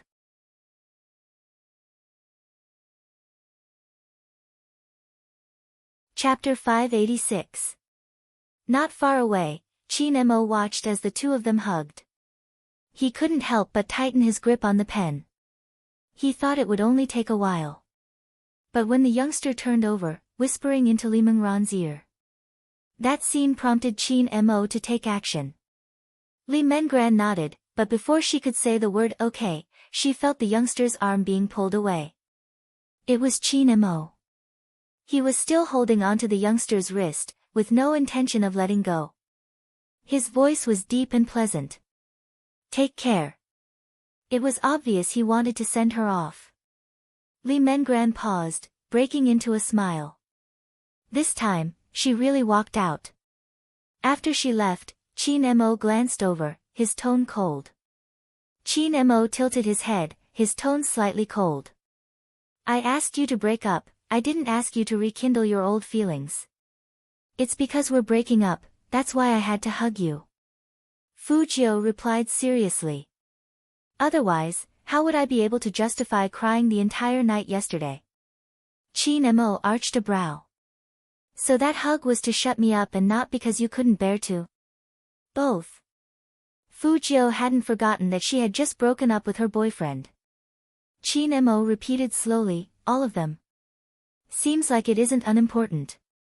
That's why I want to know how to proceed with the prosecution. Fu Jiu glanced at Qin Mo. The importance in the youngster's eyes was clear. Qin Mo was filled with jealousy. That was right, he was jealous. He had thought about it countless times. If he had discovered the youngster's feelings earlier, he would have been able to stop it. But in the end, the seed was planted, wasn't it? You don't have to interfere, you've already done so much. Just bring me the evidence you found. Don't forget, you're still a 20% suspect. Qin Mo's gaze was still calm. Fu Jiu lowered her voice. It really wasn't me. Other than the hacker forum, I haven't been on any other forums. You can get Fatty to check my search history. Honestly, I suspect there's something wrong with the forum. I will. Qin Mo only gave the youngster 2 words. Fu Jiu knew from Li Mengran's words, she wasn't the only one who had caught onto the forum ID, the Almighty was also collecting evidence. That was why the Almighty was so frightening. He was clearly comforting someone, but at the same time, he was able to obtain information. That kind of innate bookworm instinct was very powerful. This made Fu Jiu want to take the Almighty home and raise him. Deep in thought, Fu Jiu didn't notice that Qin Mo's hand had been holding her wrist without loosening. But Qin Mo noticed it and caught Director Huang's curious gaze. But so what? It was easy for Qin Mo to pretend he didn't see it. Even if there was a seed in one's heart, it would not sprout if there was no water. Moreover, from now on, this person would only belong to him. With one hand in his pocket and the other holding the youngster's hand, he walked into the interrogation hall. His indifferent expression made Director Huang feel as though he was overthinking things. Wasn't it just holding hands after whispering to each other? This was very normal. Director Huang tried his best to convince himself since the case was more important. However, there was one person who he could not convince. That was Wu Zhen. Although that person did not reveal any of his emotions. But she saw his right hand gripping the pen tightly. In an instant, Wu Zhen recalled the CP topics on the internet.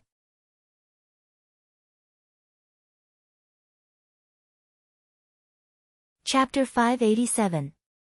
Call your bureau chief over. The 2 men locked up didn't know about the live stream. Hence, Deputy Liu felt that with his influence, he would be able to turn the matter into a small one. But it was a pity he was facing Qin Mo. This Deputy Liu had just been transferred over, so he didn't know young Master Qin. Otherwise, he wouldn't have such an attitude. Deputy Liu glanced at the interrogator, his fingers almost touching the man's face. You must have just graduated. You can't make decisions on my matters, someone else.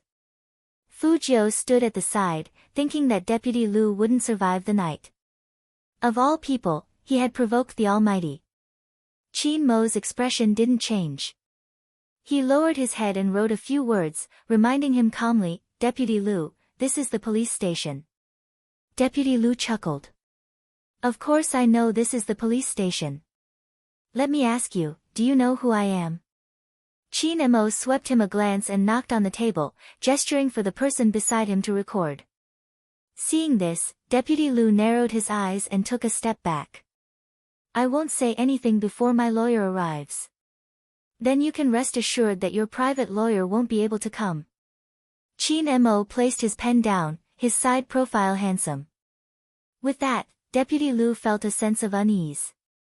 It was probably because of the other party's aura. Deputy Liu couldn't help but ask, I request to speak to my lawyer. The 2 police officers who were taking notes looked at each other. Let him call. Since Qin Mo had spoken, Director Huang naturally nodded. Deputy Liu hurriedly reached for the phone. It rang twice before he picked up, but before he could speak, a panicked voice sounded. Deputy Liu, it's bad. The people from the Discipline Inspection Department suddenly barged in, saying that they want to investigate you. Did your bank account outside get exposed? I told you that those women are unreliable, but you didn't listen. Our matter. Wait a minute, you can't touch that. What followed was a buzzing sound. Ka. Chin Mo played with the lighter in his hands, his tone faint. Seems like you have a lot of crimes. Now we have all the evidence. Deputy Liu finally realized what a stupid thing he had done. But why did the discipline inspection team have to come to his lawyer's house at this time? Wasn't this too much of a coincidence? Only Fu Jiu knew that this wasn't a coincidence. The Almighty had always been like this. Every word he said had a purpose. He must have calculated the time and felt that it was about time, so he let Deputy Liu walk into the trap and led him to make that call. If the crime of violating a minor wasn't enough to punish this beast, then add another. So from the start, the Almighty's goal wasn't simply to keep them in prison, but to sentence them to death. Just like that, in front of Deputy Liu, Chin Mo made a call. You don't have to investigate that lawyer anymore. Investigate all the women Lu Igua has been in contact with, especially those with bank accounts. Instantly, Deputy Liu's face turned as white as snow. You. Chin Mo stood up, replying slowly, I'm going to call our director, Director Huang. Director Huang. He had been standing there all along. Take good care of him. Chin Mo wasn't being courteous. When Deputy Liu heard this, he slumped into his chair, completely losing the domineering aura he had before.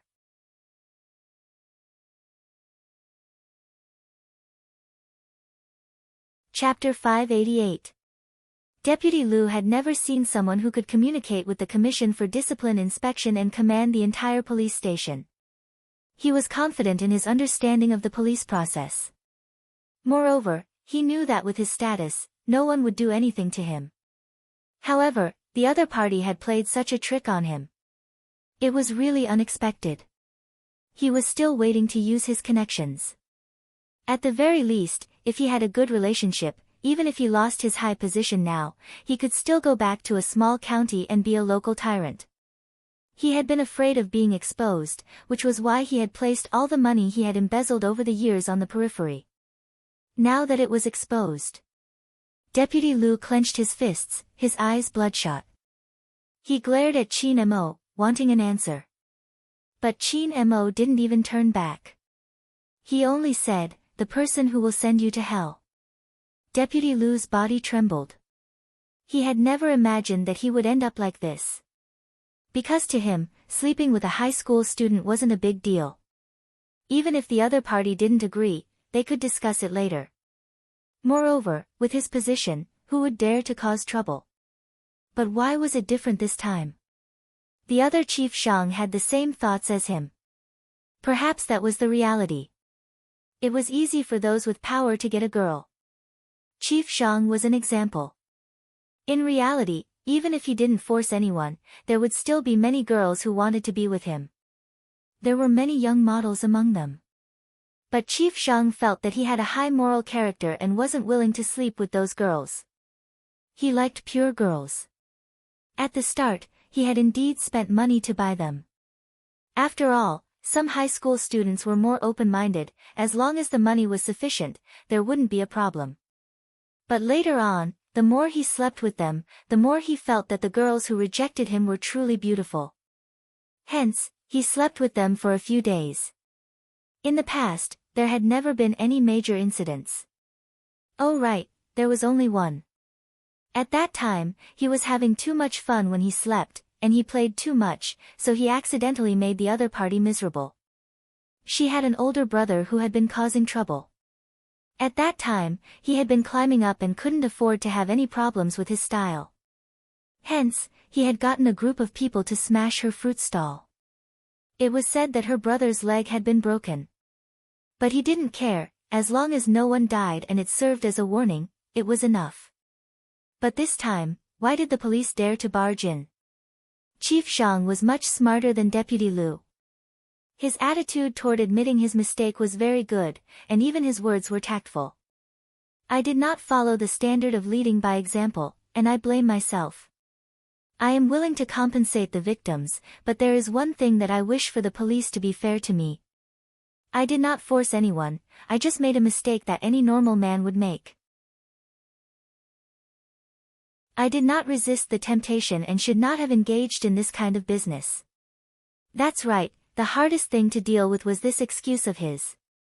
In terms of shamelessness, we are usually not as shameless as these men.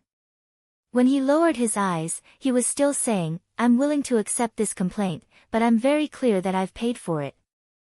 I understand the difference in nature. If that's the case, why would the victim have a knife? Can't you see that she doesn't want to?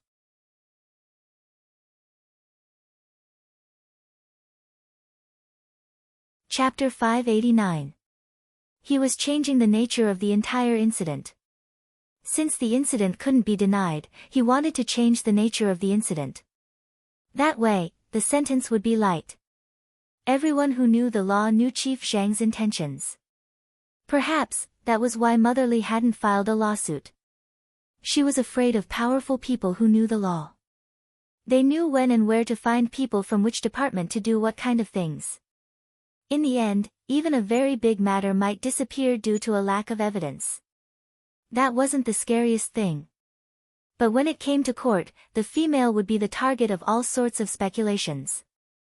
For example, it might be that she wasn't a good person or that she had received money, since there were examples of such cases. In that case, the victim would become the seller. No mother would be willing to let her daughter endure such things. Because she was aware of how shameless some people could be. They could turn black into white. Qin Mo listened to the conversation, glancing at Fu Jiu. Did Li Mengran receive money from the other party? No, but... Fu Jiu knew where the problem lay. Yang Ming's tablet is still with Motherly. She said it was for the child to learn better, hence the practice questions. Qin Mo continued to watch the youngster. Fu Jiu's fingers moved slightly. The tablet is the latest model, it costs more than 6,000 yuan. Got it. Qin Mo's tone was calm. A fatal piece of evidence, during the court hearing, Chief Zhang can say it's the transaction fee. Fu Jiu glanced over. Ordinary people wouldn't think it's a trap. Qin Mo didn't speak. The two of them just stood there, tall and slender. Suddenly, they spoke at the same time. That would depend on who bought the tablet. I need a laptop to check on the buyer. Director Huang, who was standing by the side, was taken aback by their tacit understanding. The silver-haired youngster smiled faintly, extending his right hand. Qin Mo cooperated, his lips curving upwards. The two of them exchanged glances, high-fiving handsomely. Director Huang. Why did he feel as though he was useless? He couldn't help but ask Qin Mo. Qin Mo raised his hand and glanced at his wrist, nonchalant. There are, for example, can you order a meal for us? We don't want ordinary takeaway, we can't get used to gutter oil, order from Gourmet Mountain. Gourmet Mountain. Director Huang's eyes widened. Can't you eat something so expensive? Qin Mo arched a brow. Is it expensive? Director Huang stated his stance. I'm an upright official. The basic salary is enough for 3 meals. Qin Mo patted his shoulder. Director Huang. Why did he have to find such a person to solve the case? Just 1 meal had cost him 10 days' worth of salary. Fu Jiu also stood over. Think about the reporters outside. They are waiting for the case to be closed. Wait a minute, Qin Mo patted my shoulder because he was familiar with me. What was the meaning of this overly handsome guy patting my shoulder as well? I am a bureau chief. At this time, no one cared whether he was the bureau chief or not. They wanted to find the most useful evidence in the shortest time possible. That was what Qin Mo and Fu Jiu thought. One of them wrote down the key points of the evidence, while the other took a notebook and sat together in the director's office. The reporters outside were still interviewing the police officers.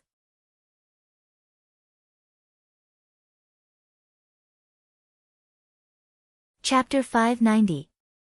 Wu Zhen saw the two of them go in together. But Director Huang had ordered that no one was allowed near his office, so Wu Zhen could only watch from outside. Therefore, Wu Zhen could only watch from the outside. That feeling made her feel terrible. She had thought that she could use Z's information to get that person back into the crime squad so that they could fight side by side. That was what she wanted the most. She had even chosen this profession just to be closer to that person. But now, Fujio had popped up.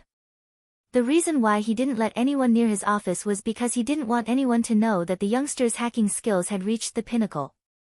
The network attack during the selection contest wasn't much. It was the ability to break through the security network and retrieve all of Yang Ming's transaction records that was fatal. If anyone saw the youngster, they would know. It was inevitable that someone would link the live broadcast to Fujio. It was enough that Director Huang knew about it. Qin Mo didn't trust anyone else. Both of them were busy. Only the rustling of pens and the crisp sound of keyboards could be heard in the office. In the past, Fujio would never have thought that one day she would work together with her nemesis who had almost caught her. Once they worked together, Fujio realized that everything went smoothly. She didn't need to think about the minor details. The Almighty seemed to be better at logical things than she was. She just needed to use her hacking skills. In the past, she only needed to break into two places to retrieve a person's spending records. One was the assets under the person's name and the corresponding bank. Then, she could look for information on his credit card. It was common sense that not many people would use cash to buy an electronic product that cost more than 6,000 yuan. But now, there was Alipay and WeChat. Hence, Fujio needed to break into two trading platforms at once. The food had been sent in. Director Huang personally carried 4 dishes and a soup into the office. There were both meat and vegetables, which whetted one's appetite. Actually, Qin Mo wasn't that particular at times like this. But now that he had the youngster, he was still growing. Hence, Qin Mo wasn't careless when it came to food. After writing down the last key point, he put down his pen and glanced at the youngster in front of the computer.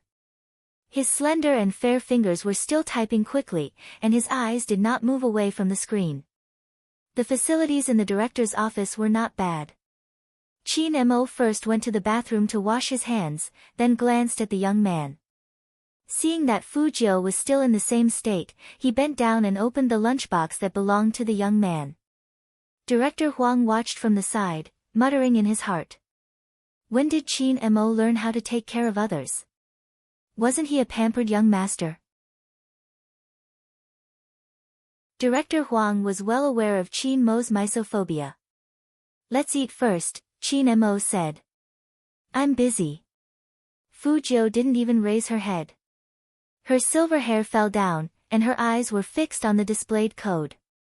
Director Huang's eyes lit up. This little rascal was impressive, he actually rejected Qin Mo's care. Not bad, not bad. If such a person entered the police station, there would be people who wouldn't be afraid of Qin Mo.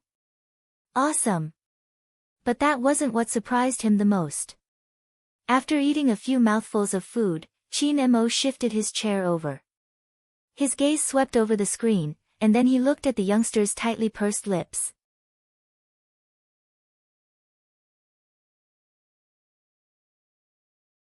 Chapter 591. Fujio, who was focused on the network attack, didn't know what it was. She opened her mouth subconsciously and didn't reject him at all. She even muttered to herself, break into this trading platform, and all his accounts will be exposed. First, we have to avoid their firewall, then plant a virus in them, and try not to be discovered when we retreat. Qin Mo replied as he handed the youngster another mouthful of rice. Director Huang was dumbfounded. What was going on?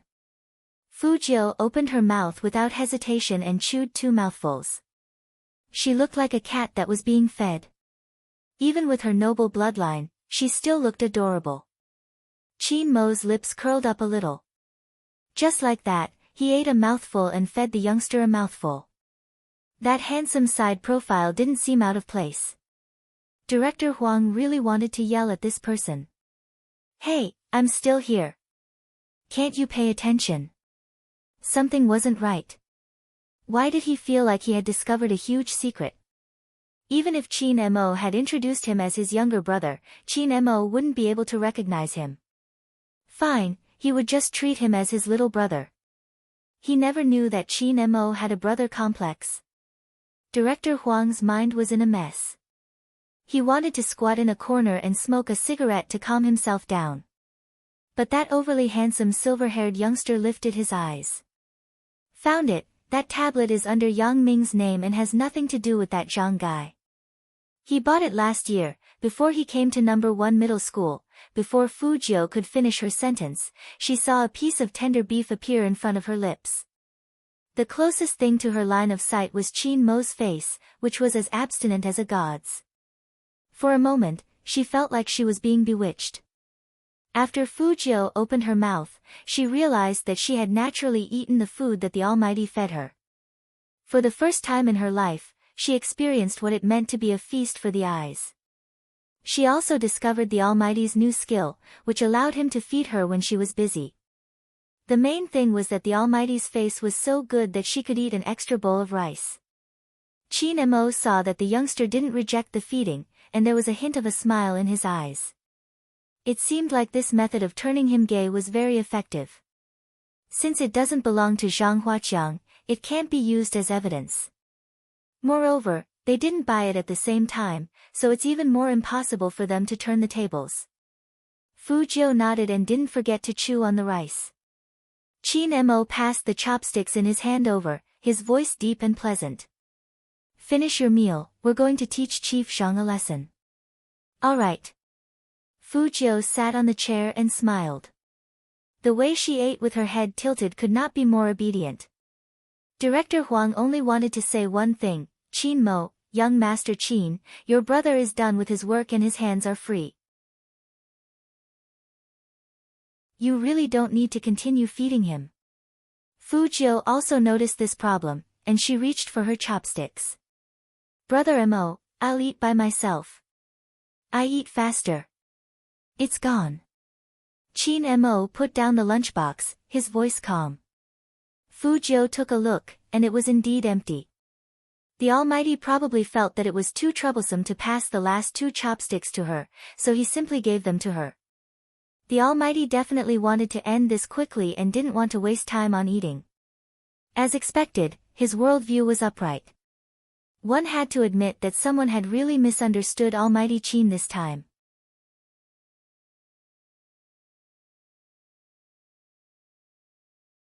Chapter 592. Director Huang had just calmed down after being forced to feed a huge bowl of dog and wolf. He decided to treat himself with food. After all, that was 10 days of his salary. But before he could pick up his chopsticks, Qin Mo had already stood up. He tidied his clothes and said slowly, Director Huang, let's go. Director Huang held a cauliflower in his mouth, looking confused. I've already opened my lunchbox and you're telling me we're leaving? Can you even do that? The youngster watched Director Huang's expression and walked over, patting his shoulder. Director Huang. These 2 rascals, they even bullied him so tacitly. In the interrogation room, Director Zhang was still thinking about his next step. He had already thought of a backup plan. As long as he insisted that the other party had accepted his money, the person who would be suppressing the matter wouldn't be him but the other party. Girls cared about their reputation the most. Besides, the other party was a high school student, there were many more things to consider. Even if the girl wasn't clear about it, her parents would be. Hence, Director Zhang wasn't worried about the victim's rebuttal. All of this was thanks to the girls who had accepted his money before. With the former, the nature of the matter had changed. Director Zhang lowered his lids. Even though his political career would be greatly affected, it didn't matter. After a few years, when no one paid attention to this matter, the topic would naturally die down. When that time came, he could borrow the power of his father-in-law's family to regroup. It wasn't impossible. In the end, it still depended on the influence of the media. The reason why Director Zhang sat still was because he believed there would definitely be some people here who would speak up for him. Otherwise, if he were to fall, the interests of that group of people would also be affected. Some time passed. The police station was surrounded by many interviewers. They could clearly see some anchors holding microphones, facing the camera and saying something. Director Huang, the reporters outside are asking for information, saying that they want to know if the news on the internet is true. Before he could finish his sentence, the reporters rushed in, raising their microphones in front of Director Huang, not giving him a chance to react. There are so many girls in this industry, shouldn't we start from within the school to improve the students' morals? Besides, our station is suspecting that the live stream on the internet is a publicity stunt. The girl with the knife hasn't shown her face yet. If she was really wronged, why didn't she say anything? At the very least, she should have shown her face. What is she afraid of? Is she afraid that her lies will be exposed? The reporters came so fast that they almost got a photo of the two of them. It had to be said that these two people were indeed very skilled. With a flash, they stuck themselves to the walls on the left and right at the same time. Both of them were as handsome as ever. Director Huang's rotund body was suitable as a cover, but his brows furrowed when he heard the reporter's question. We are still in the process of confirming the matter, please stop your guesses.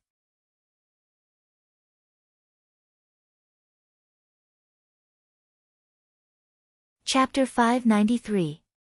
We will try our best to contact the girl in the video who claims to be the victim. Of course, whether she is innocent or not will depend on the final outcome. Director Huang's chest heaved with anger. Didn't these people learn Chinese? Didn't they understand what he meant? Why did they have to twist his words? In reality, how could the reporters not understand him? But what exactly did the audience want to see? The truth? No, what they wanted to see was one reversal after another. The more unexpected it was, the more attention it would garner. To the media, the most important thing was how to grasp the topic.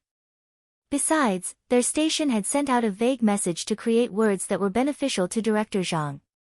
They couldn't possibly go against their leader's wishes. Upon seeing this, Fu Jiao and Qin Mo exchanged glances. Both of them were smart enough to see through the trickery. When Director Huang appeared again, he was fuming with anger and sweat. His lips were dry from speaking too much and his clothes were wrinkled from being squeezed. It wasn't easy for him to escape, but when he saw that the two youngsters were still clean like the rich kids in the comics, he felt even more stifled.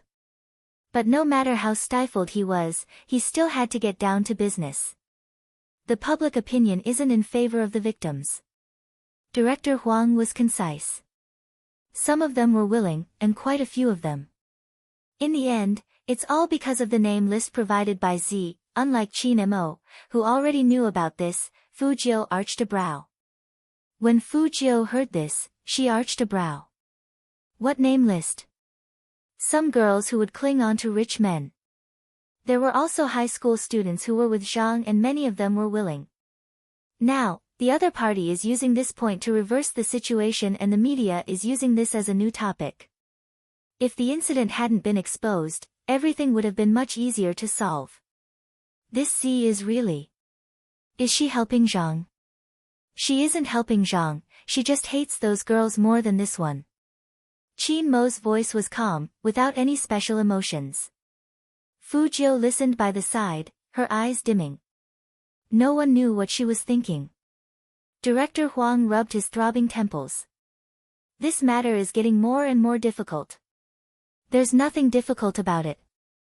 Qin Mo turned, his face handsome. Call for a press conference, invite the mainstream media in Jiang City, twist the public opinion. Director Huang widened his eyes. How? I'll tell you what to say. Qin Mo had one hand in his pocket. Send the notice. Director Huang wanted to glare again. Who exactly was the director? As soon as they heard that there was going to be a press conference, almost everyone with cameras came to the scene. Director Huang stood there, exuding his authority. Qin Mo didn't need to teach him that. If you have any questions, you can ask them one by one. However, there is one thing you must report truthfully.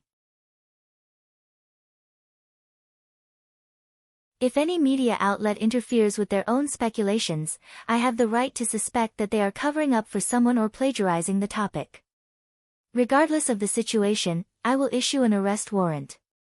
As soon as he said this, there were at least 3 reporters who had already edited the headlines out of the document. Director Huang arched a brow.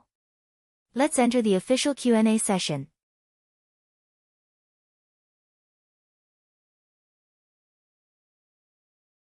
Chapter 594. The victim's condition isn't stable. Director Huang stared straight into the camera. I hope everyone can give the victim some privacy, no one is willing to go through such a thing. That person wasn't satisfied with the answer. Director Huang, you haven't announced the outcome of the lawsuit. Since this happened, shouldn't you be seeking justice? That's right, the victim wishes for justice.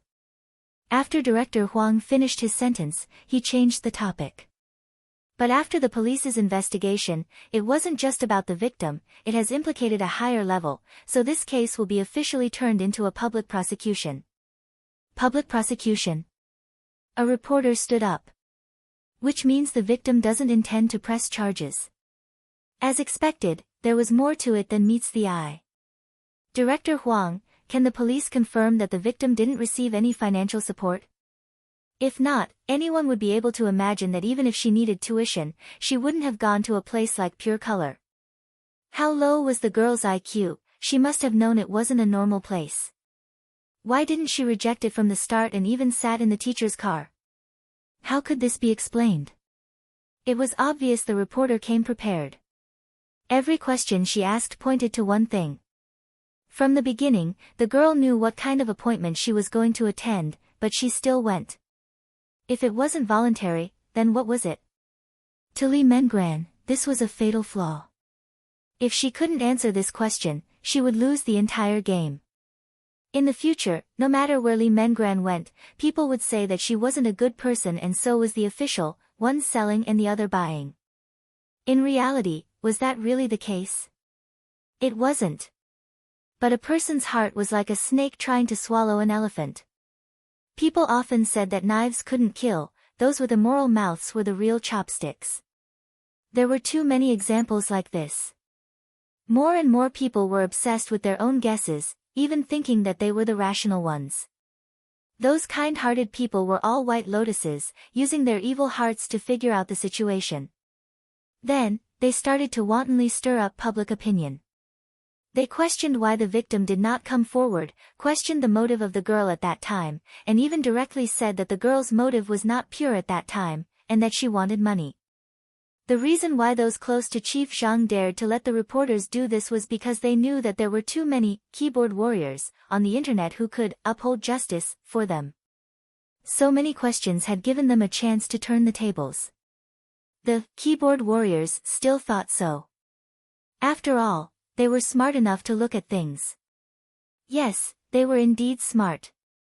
They even thought deeply about things and guessed that the victim already knew what the appointment was. However, they had lost the most fundamental part of being human. That was human nature. Their cleverness was built on the pain of a girl. When these questions were asked one by one, the girl who shouldn't have to bear the pressure the most was bearing these words that scared her. Director Huang stood there, his expression ugly. The reporter smirked. Director Huang, is this question that hard to answer? Director Huang clenched his fists, trying his best to remind himself that he was still a director, he couldn't just jump over and smash the other party to death. Just when the reporter thought that everything was settled.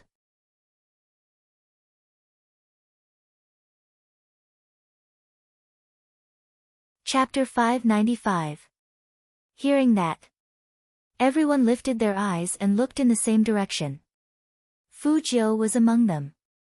Almighty Qin, who had never been willing to be interviewed by the media, walked up to the reporter just like that. In an instant, the whole place fell into silence. It was as if there was only that tall and handsome man left in the whole world. After a second's pause, some of the media started taking photos like crazy. That reporter didn't understand what was going on.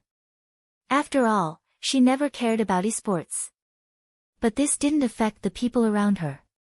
This was really an unexpected gain for them. No one thought that they would see Almighty Qin here. However, Qin Mo just stood there with one hand in his pocket and looked at that reporter indifferently. If your boss threatened to fire you and make you unable to survive in this industry or even the whole of Jiang City, and asked you to have a meal with him, would you go? That reporter was about to open her mouth, but Qin Mo interrupted her. It's impossible that you wouldn't go. After all, you are trying your best to find the headlines, which is enough to show that your bottom line is lower than ordinary people. You. The reporter wants to go crazy. Qin Mo's handsome face was still very indifferent. Of course, this topic has always been harsh on women. I'm not a woman, but I understand that when women work, they face more problems than men. After overcoming so many problems, I can't just leave because of something like this. After all, life has to go on. Some women need this job. Whether it's in the pantry or when discussing clients, when they encounter harassment like this, even adults will want to endure it. This is because people who understand you will comfort you or help you vent your anger, but what will others think of you? If your boss harasses you, some colleagues will say that you usually dress too brightly. If a client harasses you, there will also be people who will say that you went to that kind of dinner because you wanted to close the deal. Since adults can weigh whether this matter is worth making a big deal out of, let alone a high school student. If you ask her why she doesn't come out and sue, what will the result of her suing is that people like you will use her as a headline, a topic for people to talk about. Fu Jiu kept looking at that person. It turned out that there was such a kind of person in the world. Usually, he didn't talk much. But after this incident, every word he said hit the nail on the head. This had nothing to do with his looks. It was purely his temperament. That tall and straight back that could almost emit light.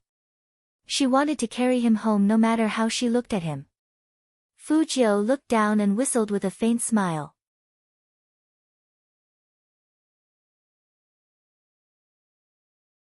Chapter 596. Everyone here has a mother, some have an elder sister or even a daughter. I believe that anyone with a bit of courage wouldn't want their loved ones to be doubted after such an incident. With that, Qin Mo paused and lifted his lids. It was that handsome face that could overwhelm all living things.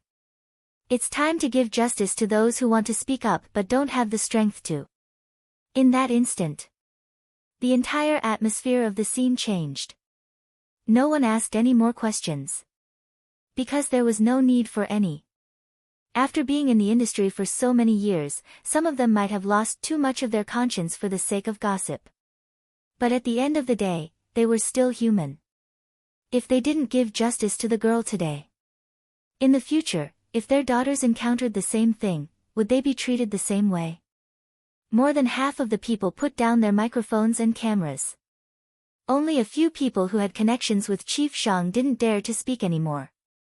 Because the reporter who asked the question just now was an example. Everyone was looking at her. That gaze seemed to be saying, "You don't deserve to be a reporter."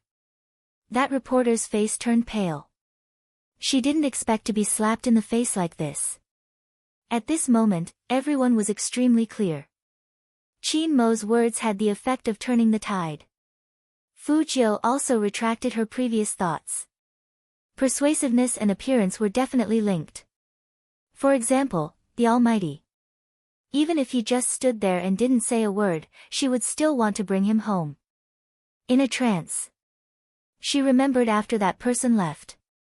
She locked herself in her room and hugged that person's favorite stuffed animal, telling herself, be a hacker who can save people.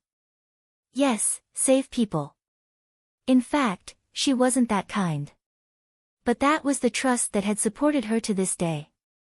And now, she found that she trusted the same person as she did. That was why she didn't want to be enemies with the Almighty. They were in different camps. But that didn't affect her admiration for the Almighty. Fu Jiu even wanted to drug the Almighty and carry him back to Fifth Avenue. But with the Almighty's skills, what if he got angry after waking up? Fu Jiu raised her eyebrows in pity. She glanced sideways and met Wu Zhen's gaze. Wu Zhen was looking at Fujio.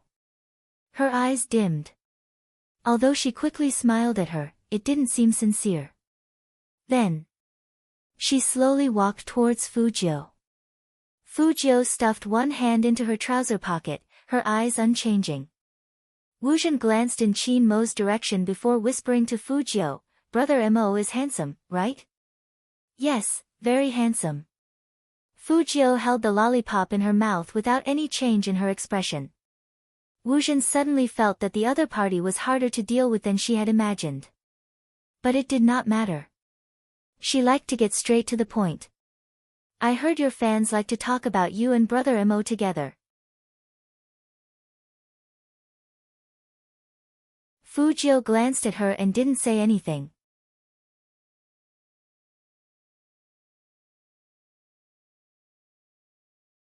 Chapter 597. Hearing that, Fujio smiled. He lifted his chin slowly, stuffing one hand into his pocket as he approached Wu Zhen. "Officer Wu, your advice is too late. I'm very interested in him now." All of a sudden, Wu Zhen's face stiffened. She looked at the youngster in front of her, and her eyes dimmed. This Fujio, did he not know who she was? That's a pity. Wu Zhen wasn't annoyed. "I originally wanted to get along well with Brother Mo's brothers, but now it seems difficult." Fujio unwrapped another lollipop and only gave him 2 words. "Up to you." Because of the youngster's attitude, Wu Zhen was even angrier. She clenched her fists.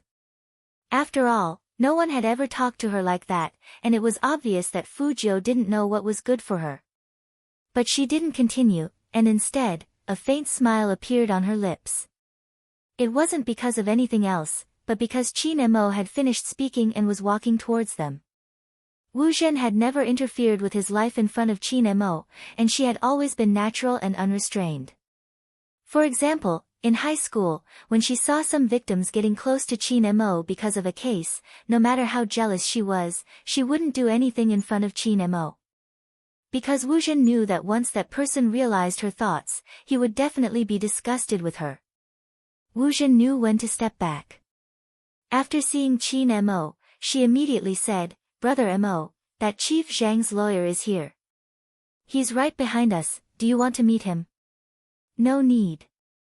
Qin Mo's tone was indifferent, and he didn't even look at Wu Zhen. He reached out and pulled the youngster over, walking towards the deepest part of the room. There were many reporters behind the 2 of them. But Qin Mo didn't care. He lowered his voice and said slowly in Fujio's ear, "Did you forget what I said again? Do you believe that I'll lock you up if you continue to flirt? Brother Mo, you've really wronged me this time." Fujio laughed lightly.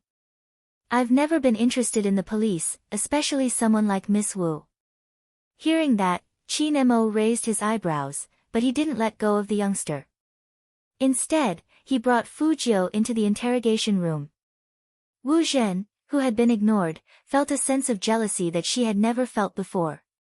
He was just taking advantage of the fact that he was a boy and a member of the Supreme Alliance, which made it easier for him to get close to that person. That was why he dared to speak to her like that. After all, Brother Mo wouldn't be so guarded against a boy. Wu Zhen narrowed her eyes. It seemed like she needed to investigate this Fujio. She couldn't stand the fact that Brother Mo had such a scheming boy by his side.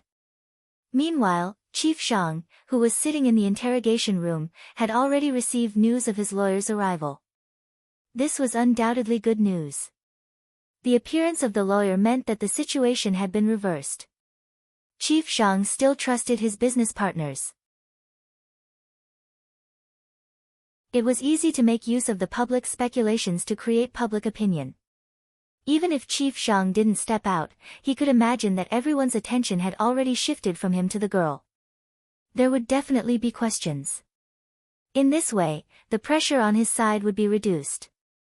Perhaps in the end, he would only be judged for his style of work and demoted to repent.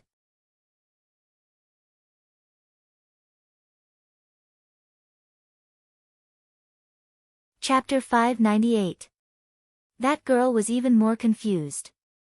She had allowed him to sleep with her, no one would be at a disadvantage.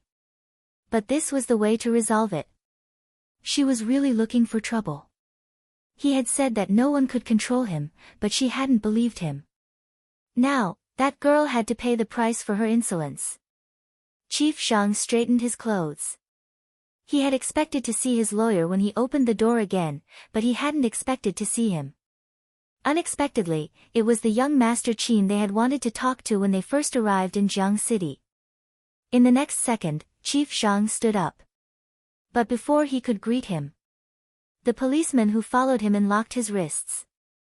"What are you doing?" Chief Shang's eyes narrowed at the sudden turn of events. Qin Mo stood there, his voice calm. "Of course we are bringing Chief Shang to court." "Court?" Chief Shang lifted his head abruptly. "I can go to court, but I have to meet my lawyer." Qin Mo glanced at him, tilting his head as he lit his cigarette. "If Chief Shang wants to tell your lawyer that the girls you hurt took your money and willingly had sex with you, you don't have to go through this process. The live stream video and the police investigation have already confirmed Chief Shang's crimes. It also proved that the victims didn't receive any benefits and were forced. You can try to defend yourself and tell the judge, but I'm not going to let you off the hook." When Chief Shang heard this, his expression changed. No, that wasn't how things should be.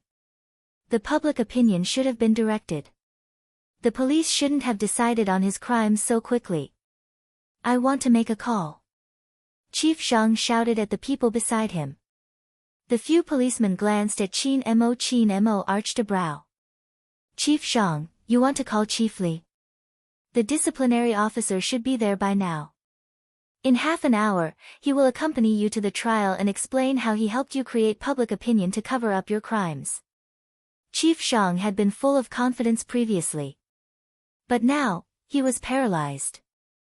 As the head of the bureau, he knew very well that there was a fundamental difference between sex power transactions and controlling public opinion. The country couldn't tolerate the latter. Once he broke the law, no one could save him. No. He couldn't think that way. Nothing had been decided. He had instructed Tang how to give every child some benefits. As long as he bit down on this point, he would be able to survive. However, when the police produced the bill, not only was Chief Shang dumbfounded, even his lawyer knew he was going to lose this case. Chief Shang's wife was still trying to find connections, but she realized that none of the people she usually played cards with were picking up her calls. Not only that, even her maiden family had been targeted by the Discipline Inspection Department. She had no choice but to beg for help. A hot-blooded senior Red Army soldier even said, "Don't shoot this kind of bastard. It's not enough to vent our anger, and you're here to plead for him. Let me say this, whoever dares to fish up this beast will be the next one to be dealt with." The funniest thing was that she even begged the Qin family. General Qin didn't even see her. He put down the phone that he had just played a game on and said to his adjutant, "Go out and tell Mrs. Zhang who is in charge of this case." "Yes." Adjutant Li retreated. When Mrs. Zhang saw Adjutant Li coming out, she was filled with hope. "You're tuning into the Blissful Bookshelf YouTube channel. We're so grateful for your support, and don't forget to subscribe to join us on this incredible journey through captivating stories. Your generosity through donations truly makes a world of difference, as it's the primary source of revenue that allows me to expand and enhance this channel for you. Thank you from the bottom of my heart for being a part of this adventure."